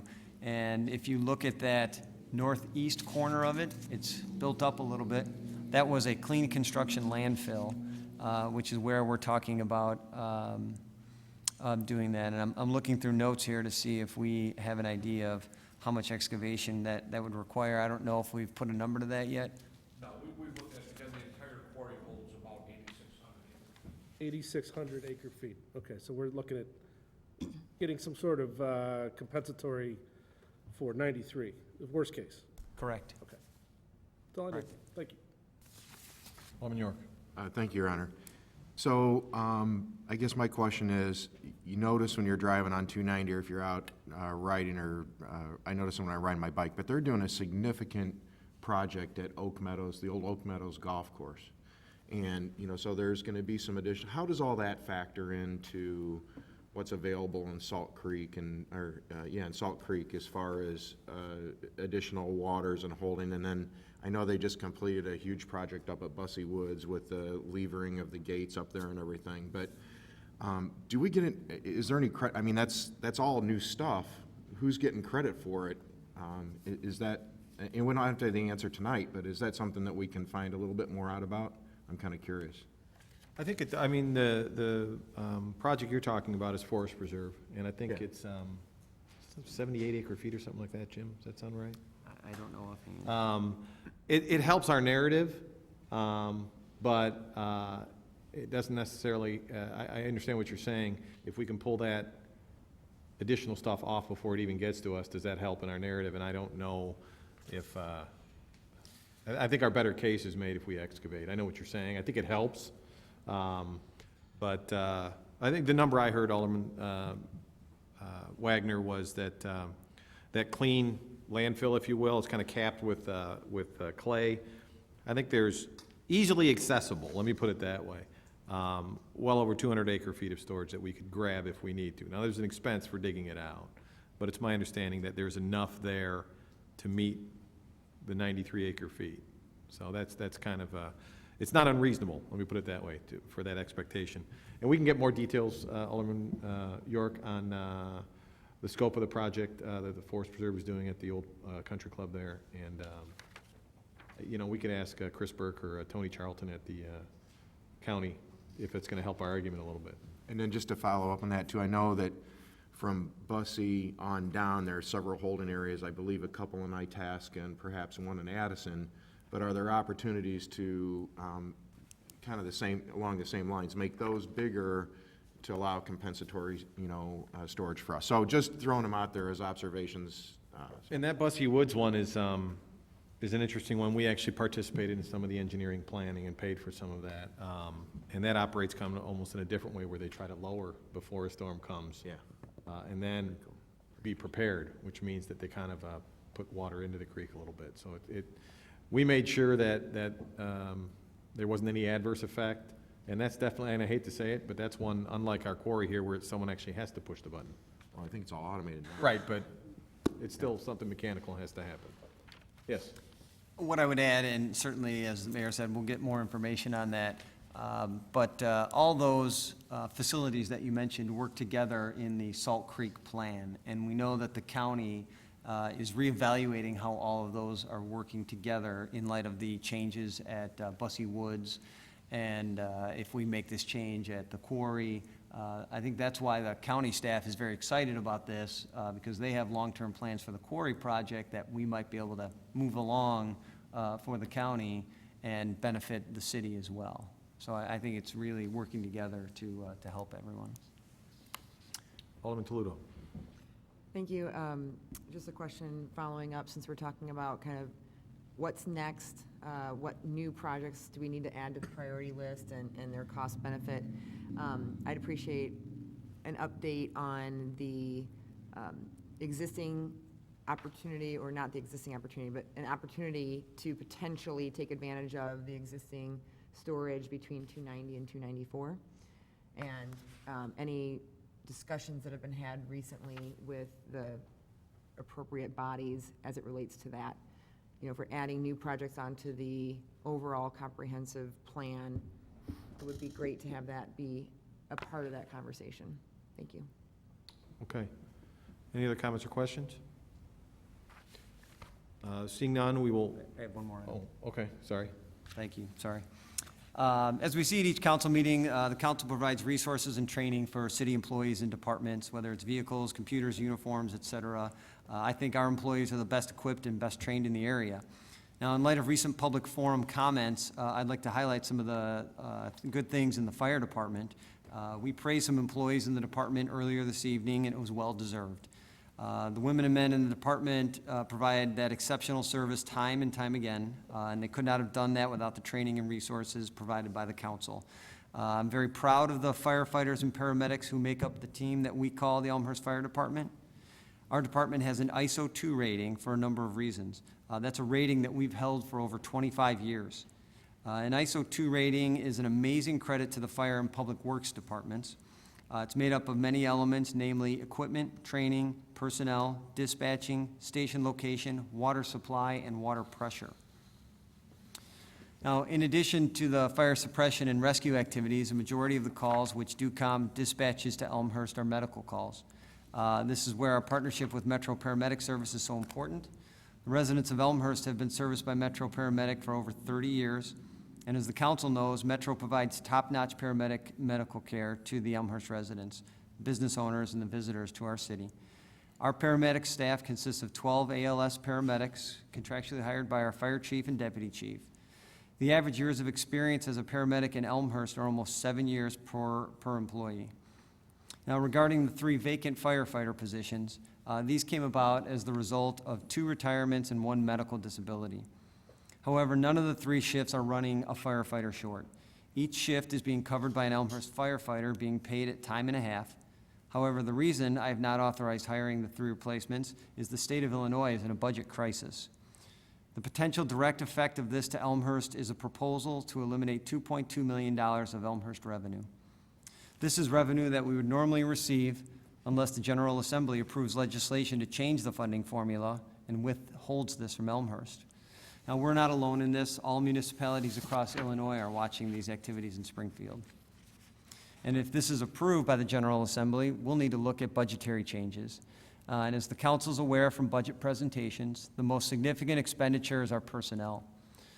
So if a significant portion of our revenue is cut, we'll need to closely look at all departments. This could be similar to the 2009 budgetary process, and I'm not trying to paint a doomsday scenario, but it's something that we certainly need to be aware of. Now, I need to couple that with a clause in the current fire union collective bargaining agreement that prohibits layoffs of firefighters during the contract period, and this lasts through May of 2017. Again, I want to stress that the residents of Elmhurst are as safe right now as we were 9 months ago and 9 years ago. Our department response times are a significant measure of our success, and it's a way that we judge if resources are needed. Another measure is mutual aid. Mutual aid is an agreement to provide help to our neighboring communities if and when needed, and this is for fire and medical calls. Our current response times are well within national guidelines, and we are always working to improve them. Significant strides in medicine and technology have also helped us to provide better patient care at the scene and in the ambulance while in transport to the hospital. In 2015, we accepted 348 mutual aid calls and provided 501 mutual aid calls to our neighbors. This, to me, says that we're adequately staffed and equipped. The safety of our community is of utmost importance to the residents of Elmhurst. This is something I take very seriously. Additionally, I appreciate the efforts put forth by our public safety departments and employees every day. The City Council should continue to be proud of the steps taken and resources provided to continue to provide the finest public safety departments around. So I just wanted to clarify a couple of things for council. I know I've been getting a lot of questions, and for anyone in the public as well. Alderman Mulliner, one second. Does that conclude your report? Yes. Okay, and then real quick, I wanted to make, Alderman Toledo, I didn't cut you off when you asked that question about the 2 reservoirs between the 2 highways. You just wanted additional information, right? Yes. Okay. Alderman Mulliner, floor is yours. As everybody on the council is aware, I'm the one who continues to drive the fact that have a reduction of 3 firemen. We talk about the fact that the reduction doesn't affect our firefighters. I will take an exception to that. And number one is because the cost factor, we hear in one tone that there's no cost. We're saving money by not doing this. However, at the same time, we're paying for overtime. There's significant overtime costs that are involved in the process of doing this. By placing firemen on overtime and requiring them to be on overtime, you're putting an undue burden on those firefighters as far as expecting them to be there on double shifts during certain times, and there's a grave concern about that. So we can continue to say that it's a cost-saving issue and that we're looking at it, but in the same breath, the first thing that we say is we're not going to hire firemen. And then 2 weeks after the budget hearing, we immediately hire somebody to handle economic development for us, and we hire somebody to do community relations for us, and then we're in the process of hiring somebody to assist us with stormwater. If I had to look at it, and I was looking at this from the public view, I'm going to look at this and say, which is more important to me as far as public safety? Firemen are going to be much more important to me than whether or not I've got 3 people who are doing other functions that are not directly involved with my public safety. So I'm gravely concerned about the fact that we continually say we're not going to hire these 3 firefighters. By the way, it is actually 4 because we're down a chief right now. So I don't need a response from that. I'm just stating my concerns about it, and I would hope that other people are listening and take to heart a little bit about what I'm saying, because I am concerned about where we're at with our firefighting levels. Okay, any other reports from the dais? Alderman Healy, you have a comment? Well, report, comment? No report. I'm going to wait till other business, sorry. Okay. On to agenda item 9, ordinances. 9.1, Clerk Spencer, I'd ask you to read the ordinance. An ordinance waiving bid and accepting the proposal of Archon Construction Company, Inc., for the installation and replacement of the storm sewer on Jackson Street from Sailor Avenue to east of Swain Avenue, and authorizing the execution of a contract between Archon Construction Company, Inc., and the City of Elmhurst. Okay, to put this before council, I'll ask for a motion to approve the ordinance as read. Motion by Alderman Kennedy, second by Alderman Deuter. Alderman Kennedy? Thank you, Mr. Mayor. This was on the consent agenda. We, in that report, asked to suspend the rules so that we could go ahead and appropriate the funds to move forward with this project for a localized improvement for surface flooding in that area that's going on, that was discovered and going on with the same contractor that's doing the work at the Sailor and Jackson lift station. Okay. Comments or questions? Seeing none, I ask Clerk Spencer to please call the roll. Kennedy. Aye. Deuter. Aye. Sabatino. Aye. Leader. Aye. Dunn. Aye. Graham. Aye. Palumski. Aye. York. Aye. Toledo. Aye. Ely. Aye. Levin. Aye. Honquist. Aye. Wagner. Aye. Mulliner. Aye.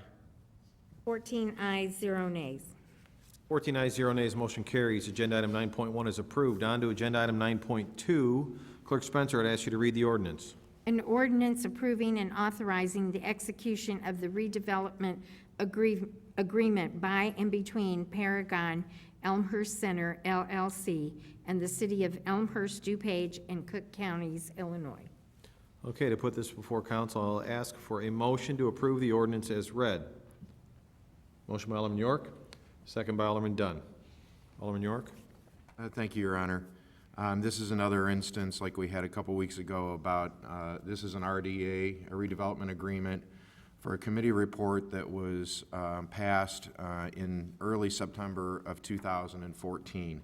And this is for the redevelopment at, the Paragon is located where the Waverton Hotel was. So it's soon to be a fitness center and an outbuilding, primarily known for its Starbucks coffee shop that should be appearing soon.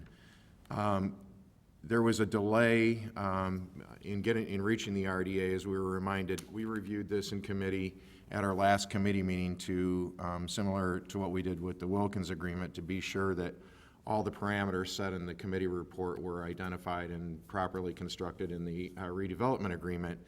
And after some cross-examination by some of the people on the committee, we determined that that, in fact, was the case. So we're pleased with that. I think part of the delay, though, as we were reminded, was due to the fact that there were some zoning changes requested on this property due to the shrinking of the primary building that then allowed the outbuilding to have more parking, some more desired development to go in there. But there were a number of those types of things that I think probably went on for several, a half a year to a year, and then for all the legal work to be done. So that's where we are tonight. If there's any questions, I'd be happy to answer them. Thank you. Okay, questions or comments as it relates to this ordinance? Alderman Dunn. I just want to follow up. It has been a little while since it was a report put out by the committee. As Chairman York mentioned, we did discuss the RDA last week in committee. And this, just to refresh, this is was listed as a $14 million project. It's now up to a $15.3 million project. And the TIF incentive that is in the RDA was $500,000, which is a paid-on increment, pay-as-you-go as the property increases in value. And it's a 50-50 split between the city and the Paragon entity. We're expecting $1.6 million net to the city in EAV increment over the length of the agreement. 1,200 patrons a day visiting this facility, which will be great for that area of North York. And also $2.7 million was the estimate in indirect sales tax benefit. This particular development is consistent with the North York plan. Definitely something we asked about, and we're assured that that is the case. So, time we get this project started, I think they said the occupancy permit would be issued next March, or certificate of occupancy, March of 2017. Had a lot of residents ask about this. I think a lot of them are LA Fitness members, and they are really excited about having a facility nearby, so I think we're getting close. Thanks. Okay, any other comments? Alderman Bram. Thank you, Mr. Mayor. I share some of Alderman Dunn's concerns. This project, albeit it's a good one overall, and I'm happy to see this replace what was the current, pretty close to vacant, undesirable development there being the Waverton. It has definitely been a slow start and a very, very slow progress of the development. I do have a lot of concerns over this, and I voiced them during the committee report that I believe we discussed in September, or at least I have one of them in front of me from September of 2014. According to that committee report and the ordinance before us, there's differences amongst those two, and I want to highlight that. One of the differences when this was first approached was a LA Fitness only development building would be anywhere from 37,000 square feet to 45,000 square feet. The report dated on September 9th of 2014 reduced it to 41,000 square feet for the LA Fitness Health Club. So it shrank. As the ordinance is presented to us, it is now down to 37,000 square feet as proposed. So, albeit we're moving ahead with something that has greatly reduced from when they initially came to us, but it seems like our TIF incentive does not reduce accordingly. Alderman Dunn made mention of the $1.6 million that would go to the city over the duration of the TIF. I don't have the exact numbers where we are in TIF 4, but my guesstimate would be about year 3 out of a 23-year TIF. The current ordinance states that it would be a 15-year agreement. So 3/4 of this TIF, half of it would go back to the developer. So what is the city? Yes, the city's gaining 50%, but the developer is gaining 50% along 3/4 of the TIF. The purpose of the TIF is to feed itself, to continue to feed other developments. And we're shooting ourselves in the foot by allowing, which is against policy, a 15-year TIF incentive, which I'll reiterate before that the TIF incentive policy states that we should be doing 10-year. So not only are we going above and beyond, we're doing 3/4 of the current TIF and not feeding back into the TIF to allow for other developments to happen in this TIF. And again, the maximum total incentive is $500,000. I don't agree with the duration. I don't agree with the albeit shrinking size of the development from first proposed. So it seems like the city of Elmhurst residents are getting something smaller and significantly delayed in time frame as well, but we're still giving the same incentive and going above and beyond our own policy. The other thing that's different is some conversations I've had offline and asked even publicly about developments in town. I have been told that the outlot building is going to be up and ready by mid-June, and the LA Fitness building will be up and ready, which was delayed as is, by end of year. Now in this ordinance, we're saying letter of occupancy 3 years later.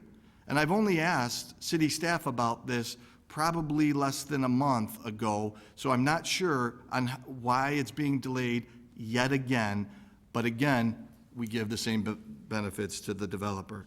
I didn't support it when the report was discussed. I can't support it again tonight. We're getting less for the same amount of money for a very delayed development. And if I may ask, why is there a 3-month delay in the certificate of occupancy for LA Fitness? And why are we taking a significantly smaller building for LA Fitness? Okay, additional comments? That was asked of staff. You said there was a 3-month delay, Alderman Bram? According to what I was told by staff, yes. I just want to be clear, 3-month versus 3-year? It was told to me end of December for LA Fitness, and now it's March, I believe, according to the ordinance. City Manager Grabowski? I would have to ask the developer and get back to the council on that one. I don't know that offhand right now. Okay. Any other comments or questions? Seeing none, I'll ask Clerk Spencer to please call the roll. York, Aye. Dunn, Aye. Graham, No. Palumski, Aye. Toledo, Aye. Healy, Aye. Levin, Aye. Kennedy, Aye. Conquest, Aye. Wagner, Aye. Mulliner, Aye. Deuter, No. Sabatino, Aye. Leader. Aye. 12 ayes, 2 nays. 12 ayes, 2 nays, motion carries. Agenda item 9.2 is approved. Okay, on to other business. Other business, what? Oh, Clerk Spencer, you got some other business? What do you got there for us? Okay, thank you, Mr. Mayor. Per my request, the Finance Council and could I just say Finance Committee, reviewed the roll call procedure for voting in order to make roll calls more efficient. As a result of this review, the Finance Committee recommended that the voting order for roll call votes, beginning with the first City Council meeting in May, be changed as follows. The maker and the second of each motion will continue to be memorialized in the minutes of the meeting per Municipal Code, Chapter 2. However, instead of the vote roll call proceeding with the maker of the motion, followed by the seconder, then consecutively from that point, the roll call will proceed in ward order, with beginning with Ward 1 effective in May, and then it'll change to Ward 2 in June, and so on and so forth, until each ward has called, then we'll go back to Ward 1. Per the municipal code, flexibility is granted in exactly how the vote, of the roll call vote is made, and the process can be reviewed at any time by the Finance Committee. City staff will explore options to have the voting order be identified on board docs so everyone can be aware of their turn to, when their vote is going to come up. So, thank you. Did you get that? Did everyone get that? I got it. Let me try to It's a summarize. little cumbersome. Let me but- try to summarize. Yeah, do that. Thank you. So when I was on the council, when I got on the council 9 years ago, we used to take a motion and a second. So let's just hypothetically say Alderman Honquist made a motion, Alderman Muller seconded. And regardless of who motioned and who seconded, we would then go to the top of the ward list and call the order 1 through 7. That's what we were done. Now, you mentioned in there that our code allows for policy changes, not necessarily, not required code changes, but policy changes. About 2 years into my tenure as alderman, Finance Committee, I think chaired by Alderman Hipskin at the time, at the request of some of the aldermen, looked at this, and the feeling was, and it was a different makeup of the council, let me tell you back then, a lot of 7-7 votes. But the makeup of the council felt that maybe the order was unfair to the alderman at the top versus the alderman at the bottom. It allowed aldermen to maybe fall on one side or the other.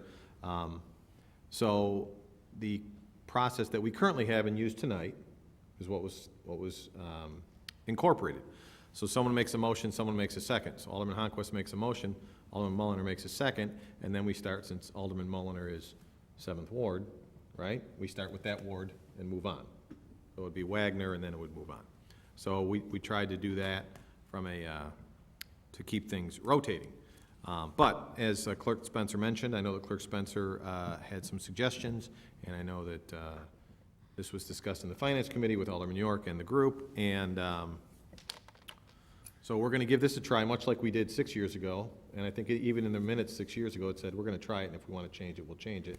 This falls under the same route, right? Yes, that's exactly right, except that we won't be doing the mover and the seconder and then Right, so in this case, to finalize what the proposed policy is going to be. record it, but we're not, Right. I'm not going to call Right, them no, I first got and it. second. So we're not going to install buttons like Springfield. We're going to try to get over it with Or just a simple Elmhurst. policy change. So what we're going to do is, on a monthly basis, we will still record who motions and who seconds, but then we will go in order.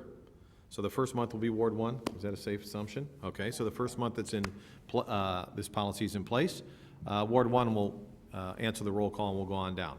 Next month, we rotate the page and it's Ward 2 on down. Next month, it's Ward 3 on down. So we still mix it up a little bit, but it allows us to do it in much more of a linear order and allows us to avoid mistakes and keep the meetings moving in an efficient manner. How's that, Clerk Spencer? I think you summarized that perfectly, and if anyone on the dais after a few months has any problems or concerns, it can go back to Chairman York and his committee. Okay, for so we'll try discussion. that for a couple months, see how it goes. We have any major issues, we'll bring them up. Sound good? Everyone got that? All right. Any other business? Alderman York. Thank you, Your Honor. I could have brought it up under reports and whatnot, but I think on Friday we had a great celebration here in town out at Gerber Collision and Auto Glass. Several hundred folks came out for their grand opening of their worldwide headquarters. They have a body shop there that used to be on Lake Street. They've incorporated that into their building. I think they have 200 folks working in that building, 200 folks working in another building just adjacent to that property. And then the body shop, and they're gonna have people coming in for training all the time as well. So it was a very well-attended open house, ribbon cutting, whatever you wanna call it. Exciting. They're excited to be in Elmhurst. And if you look at Church Road now, with Gerber there and Sumblex and all the corporate development that's gone on there, on a worldwide basis, it's truly amazing, and just wanted to bring that forward to everybody. Good point, Alderman York. Sorry, I missed that during my update. Yes, a couple of months ago, when was it? Maybe June of last year? Was it even? Around June of last year, Gerber just needed some help. They needed some information from staff, and this is a billion-dollar company that decided to locate their headquarters here in Elmhurst. And they couldn't have been more complimentary of how staff helped them. There was some information that needed to be provided to their board, to their investors, to their bank. All of that information was provided, and really Elmhurst told a great story, and we were able to land a billion-dollar corporation right here in our backyard. So thanks for bringing it up, Alderman York. Any other business? Alderman Healy, and then I'll go to Alderman Leader. Thank you, Mayor. I'd just like to mention that State Senator and former Fifth Ward Alderman Chris Nybo has a bill in Springfield, a proposed bill in Springfield, that would allow for police officers to carry EpiPens and administer EpiPens, as oftentimes the police are the first one on a scene. I intend to discuss this in committee over the next couple meetings about getting the Elmhurst Police Department trained to carry EpiPens. So assuming that bill passes, that we'll be able to have our officers be among the first in the state to be able to carry those EpiPens.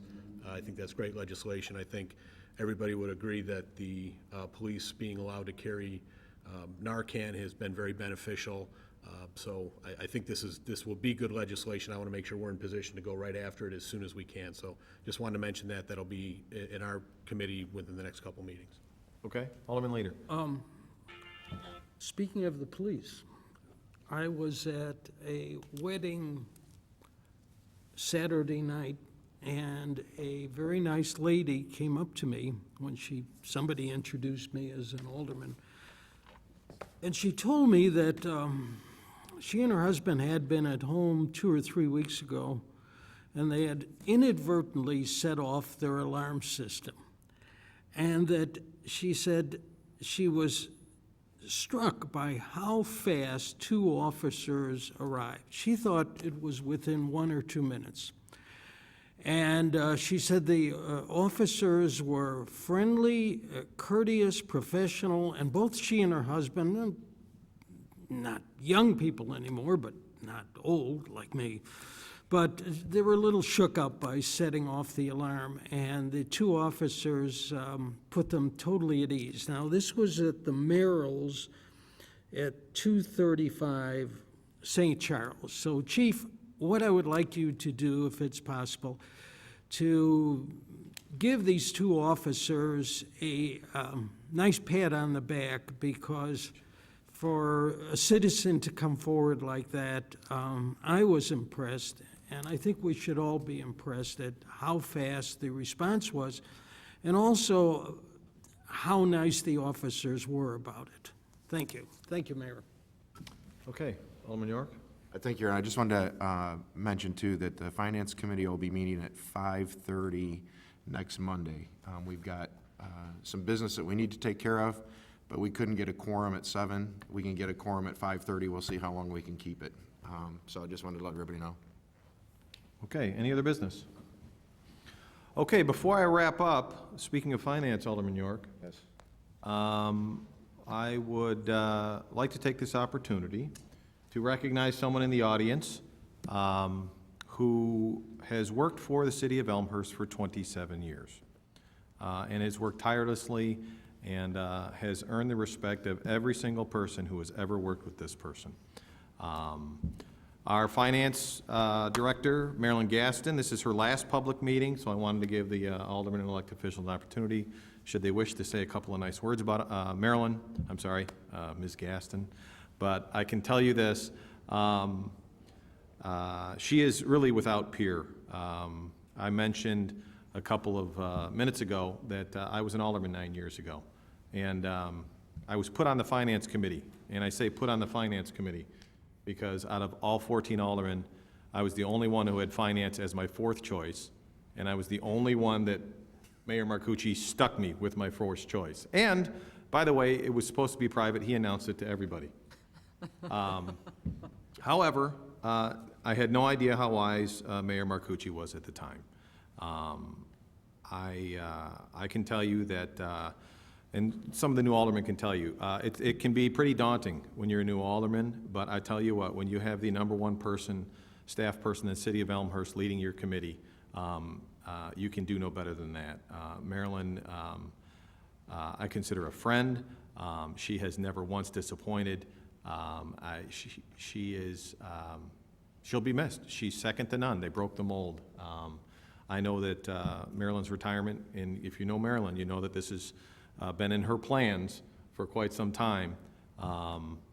When I spoke to her in my office a couple of weeks ago, I jokingly said, after I said all these nice words, so please don't go. But I know that's not reality. That's not going to happen. The halls of Elmhurst City Hall will be just a little bit less when Marilyn Gaston leaves. And I did want to take that opportunity to let her know how much I appreciate her friendship and her support over the years.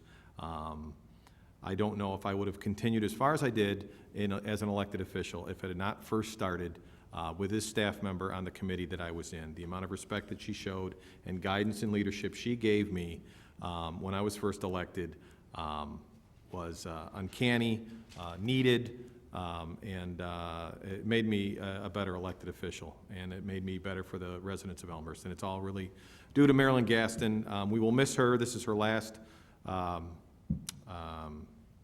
appearance at a public meeting. Now, there is going to be, and I want all the aldermen to know, there is going to be a celebration for Marilyn here at City Hall on the 29th. Is that right? 29th, starting at 2 o'clock. Now, Jim says it's going to end at 4. I don't think it's going to end at 4. It's going to go on. We're knowing Maryland, we're going to spill over into the city and, you know, go to a couple of bars. But anyway, Marilyn, you'll be missed, and thank you for all of your hard work. And if anybody else wishes to say a few words of wisdom about Marilyn, they're more than welcome to. Alderman Dunn? Yes, I just want to thank Marilyn for her service, and She's an extremely calming influence on the Finance Committee, and always prepared, and it's just a credit to her talents and her discipline that Elmhurst was able to get into the financial state that we are currently in so quickly after we had so many problems a few years ago. So as the mayor mentioned, he learned a lot from Marilyn, so did I. I sat with her in her office numerous occasions, going through various issues, various critical issues for the Finance Committee, and came out there a lot smarter, and I thank her for that. Alderman Levin. Marilyn, I just want to say that, no matter how stupid a question, you always make everyone feel like it's okay. And, you really, I sometimes I think politicians speak in hyperbole, but I don't think anything Mayor Morley said was hyperbole whatsoever.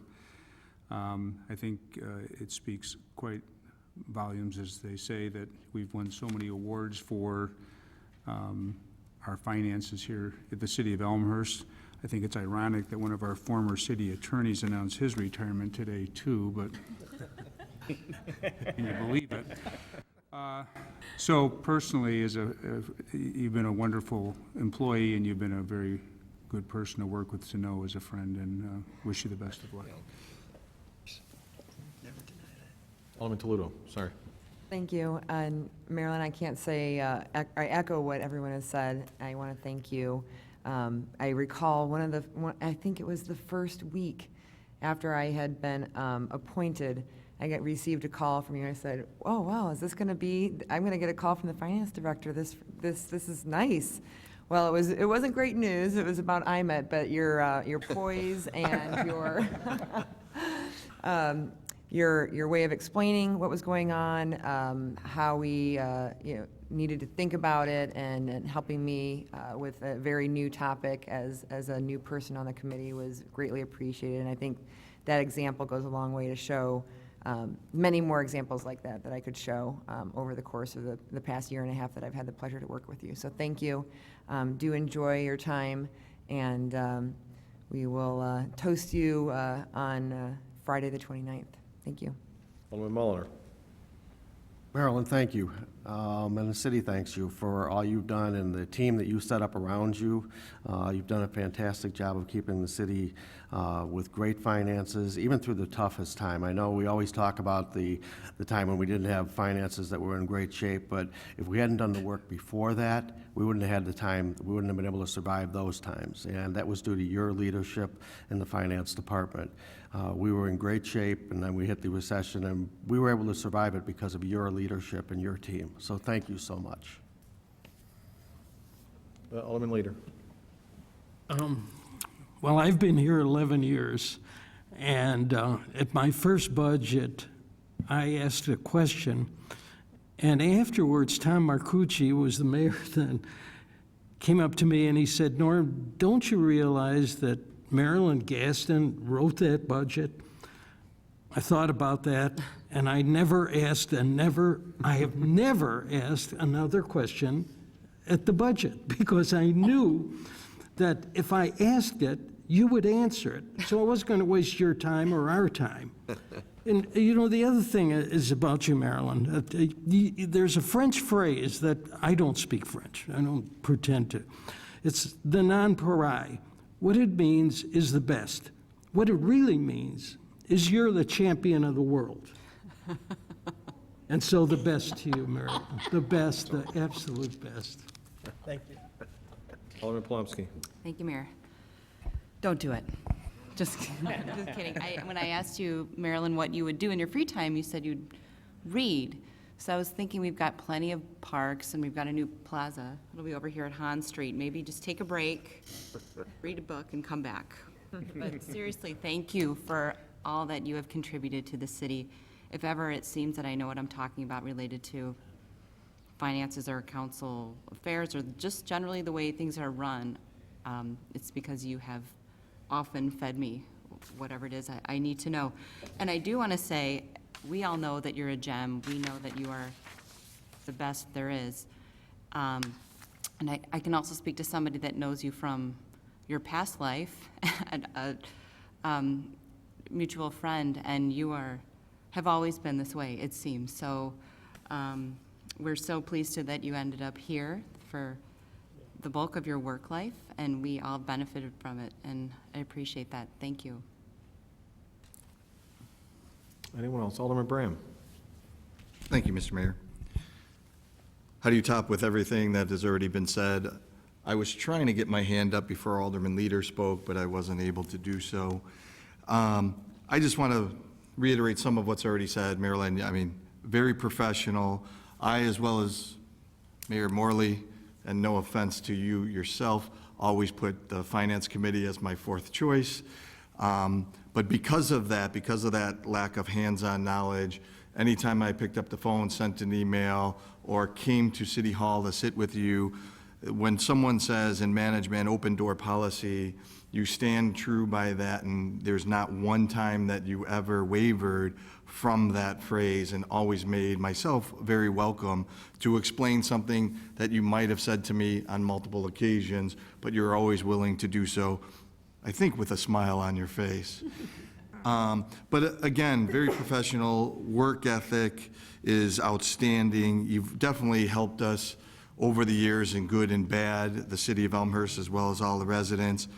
I am amazed on how you still have your sanity after, I think you just said 27 years of dealing with such a wide, myself included, variety of elected officials over that time frame. I had the luxury of seeing Marilyn last week in downtown city of Elmhurst, and we joked as well about what Marilyn will be doing after she retires, and I joked with her about her partying it up and dancing in the street, but if you know Marilyn, I don't see that happening anytime soon, but I'm hoping I'll be surprised on Friday. So thank you, Marilyn, for everything that you've done, not only for me personally as an elected official, but for all of the city of Elmhurst residents. Alderman Healy. Thank you, Mayor. Marilyn, congratulations. It's a retirement that's well-deserved. You've worked hard. You've paid your dues, and I wish you the best. The best thing I can say about Marilyn is this. As an alderman, when you're dealing with other aldermen, other elected officials, sometimes city staff, sometimes residents, sometimes you get part of the story, sometimes you get the whole story, sometimes you get something that's nothing close to that, except for when it came from Marilyn. When Marilyn told you something, you took it to the bank. Yeah. Marilyn has a great way of explaining something easily, even to a numbers idiot like myself. And there was a trust factor there that when Marilyn sent you something, told you something, gave you something, that was it. You didn't worry about it. So for that, thank you, Marilyn. And again, I wish you the best. Thank you very much. Alderman Wagner. Thank you, Mr. Mayor. Marilyn, thank you. I'm very brief tonight. We'll add a little bit more on the 29th. But I do have to tell a story. It's more of a personal story. I've kept it to myself. It was the very first budget meeting, much like Alderman Leader. And we're in the budget meeting, and you have the big ring binder, and I was just a new green, proby type of alderman. And you're getting peppered with questions, and you're answering these questions without even looking at the book. And I'm like, my gosh, she doesn't even need the book. And I was just amazed in my anxiety level. That was right in 2009. The whole Great Recession was going on. And we had a lot to do, and you were just able to handle all these answers from 14 different folks. And it was wonderful to see and be a part of it. And I appreciate your friendship and your work ethic, obviously. And I can't top what everybody's been saying, but I really appreciate your friendship. Thank you, Marilyn. City Treasurer. Marilyn, I want to say the thing I admired most was your responsiveness. Anytime I had a question, you answered it, and I think you, as Alderman Bram said, you were an open door to everybody, and I think that's very important. And I also want to encourage you to get on that horse. Get on the horse. He's not. Alderman Kennedy. Thank you, Mr. Mayor. Marilyn, thanks for your service.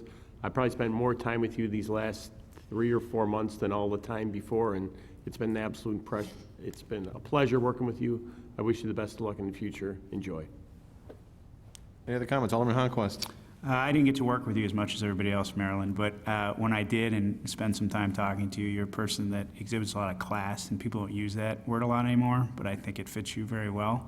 So thank you for the time you spent with me, and I wish you a fabulous retirement. Okay, any other comments? Alderman York. Thank you, Your Honor.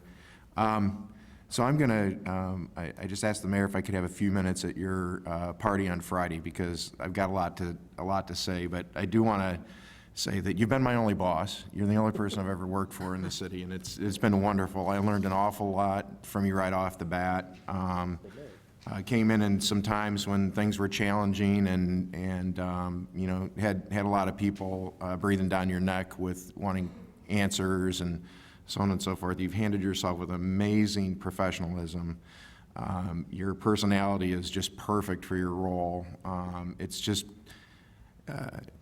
it's kept me really engaged in the city, just your professionalism. So thank you. But thank you mostly, too, for, somebody else brought it up, too, your incredible involvement with the staff and everything. And I think that, you know, your legacy, as the mayor mentioned, you're going to be gone shortly, and the place is going to be smaller and more vacant because of that. But I think one of the things that we will soon appreciate is the time that you took to work with your staff and leave us in a very prepared position with Tom Trezine to follow up behind you. He is very well prepared because of your efforts, and I think you deserve a lot of recognition for that as well. So I look forward to next Friday, but I did want to share a few words. Thank you very much. Okay, any other comments? Alderman Deuter. Thank you, Mayor. You know, I did have the pleasure of working with Marilyn on the Finance Committee for my first 2 years on council, and can attest to your patience in answering lots of questions, which I appreciated. You know, I learned a lot from you, and you absolutely have set the standard for the staff on committees. So I appreciate working with you and everything I learned from you. And I wish you just a wonderful retirement and lots of fun. Thank you. Any other comments? Well, I guess, Clerk Spencer, absolutely. when am I ever silent? So, Marilyn, I can't leave the building tonight without saying I'm going to miss you. We've never worked together, never been on a committee with you, but you've been a friend to me throughout this building for 11 years, and I'm going to miss you. Thanks. Okay, any other comments? Alderman Sabatino. I'd just like to say thank you for all your help. I know I asked you a few questions here and there. I came to your office a couple times, and I can't say enough. I mean, that's already been said here, so thank you for your service. Any other comments? All right, before I motion to adjourn, an official round of applause in meeting.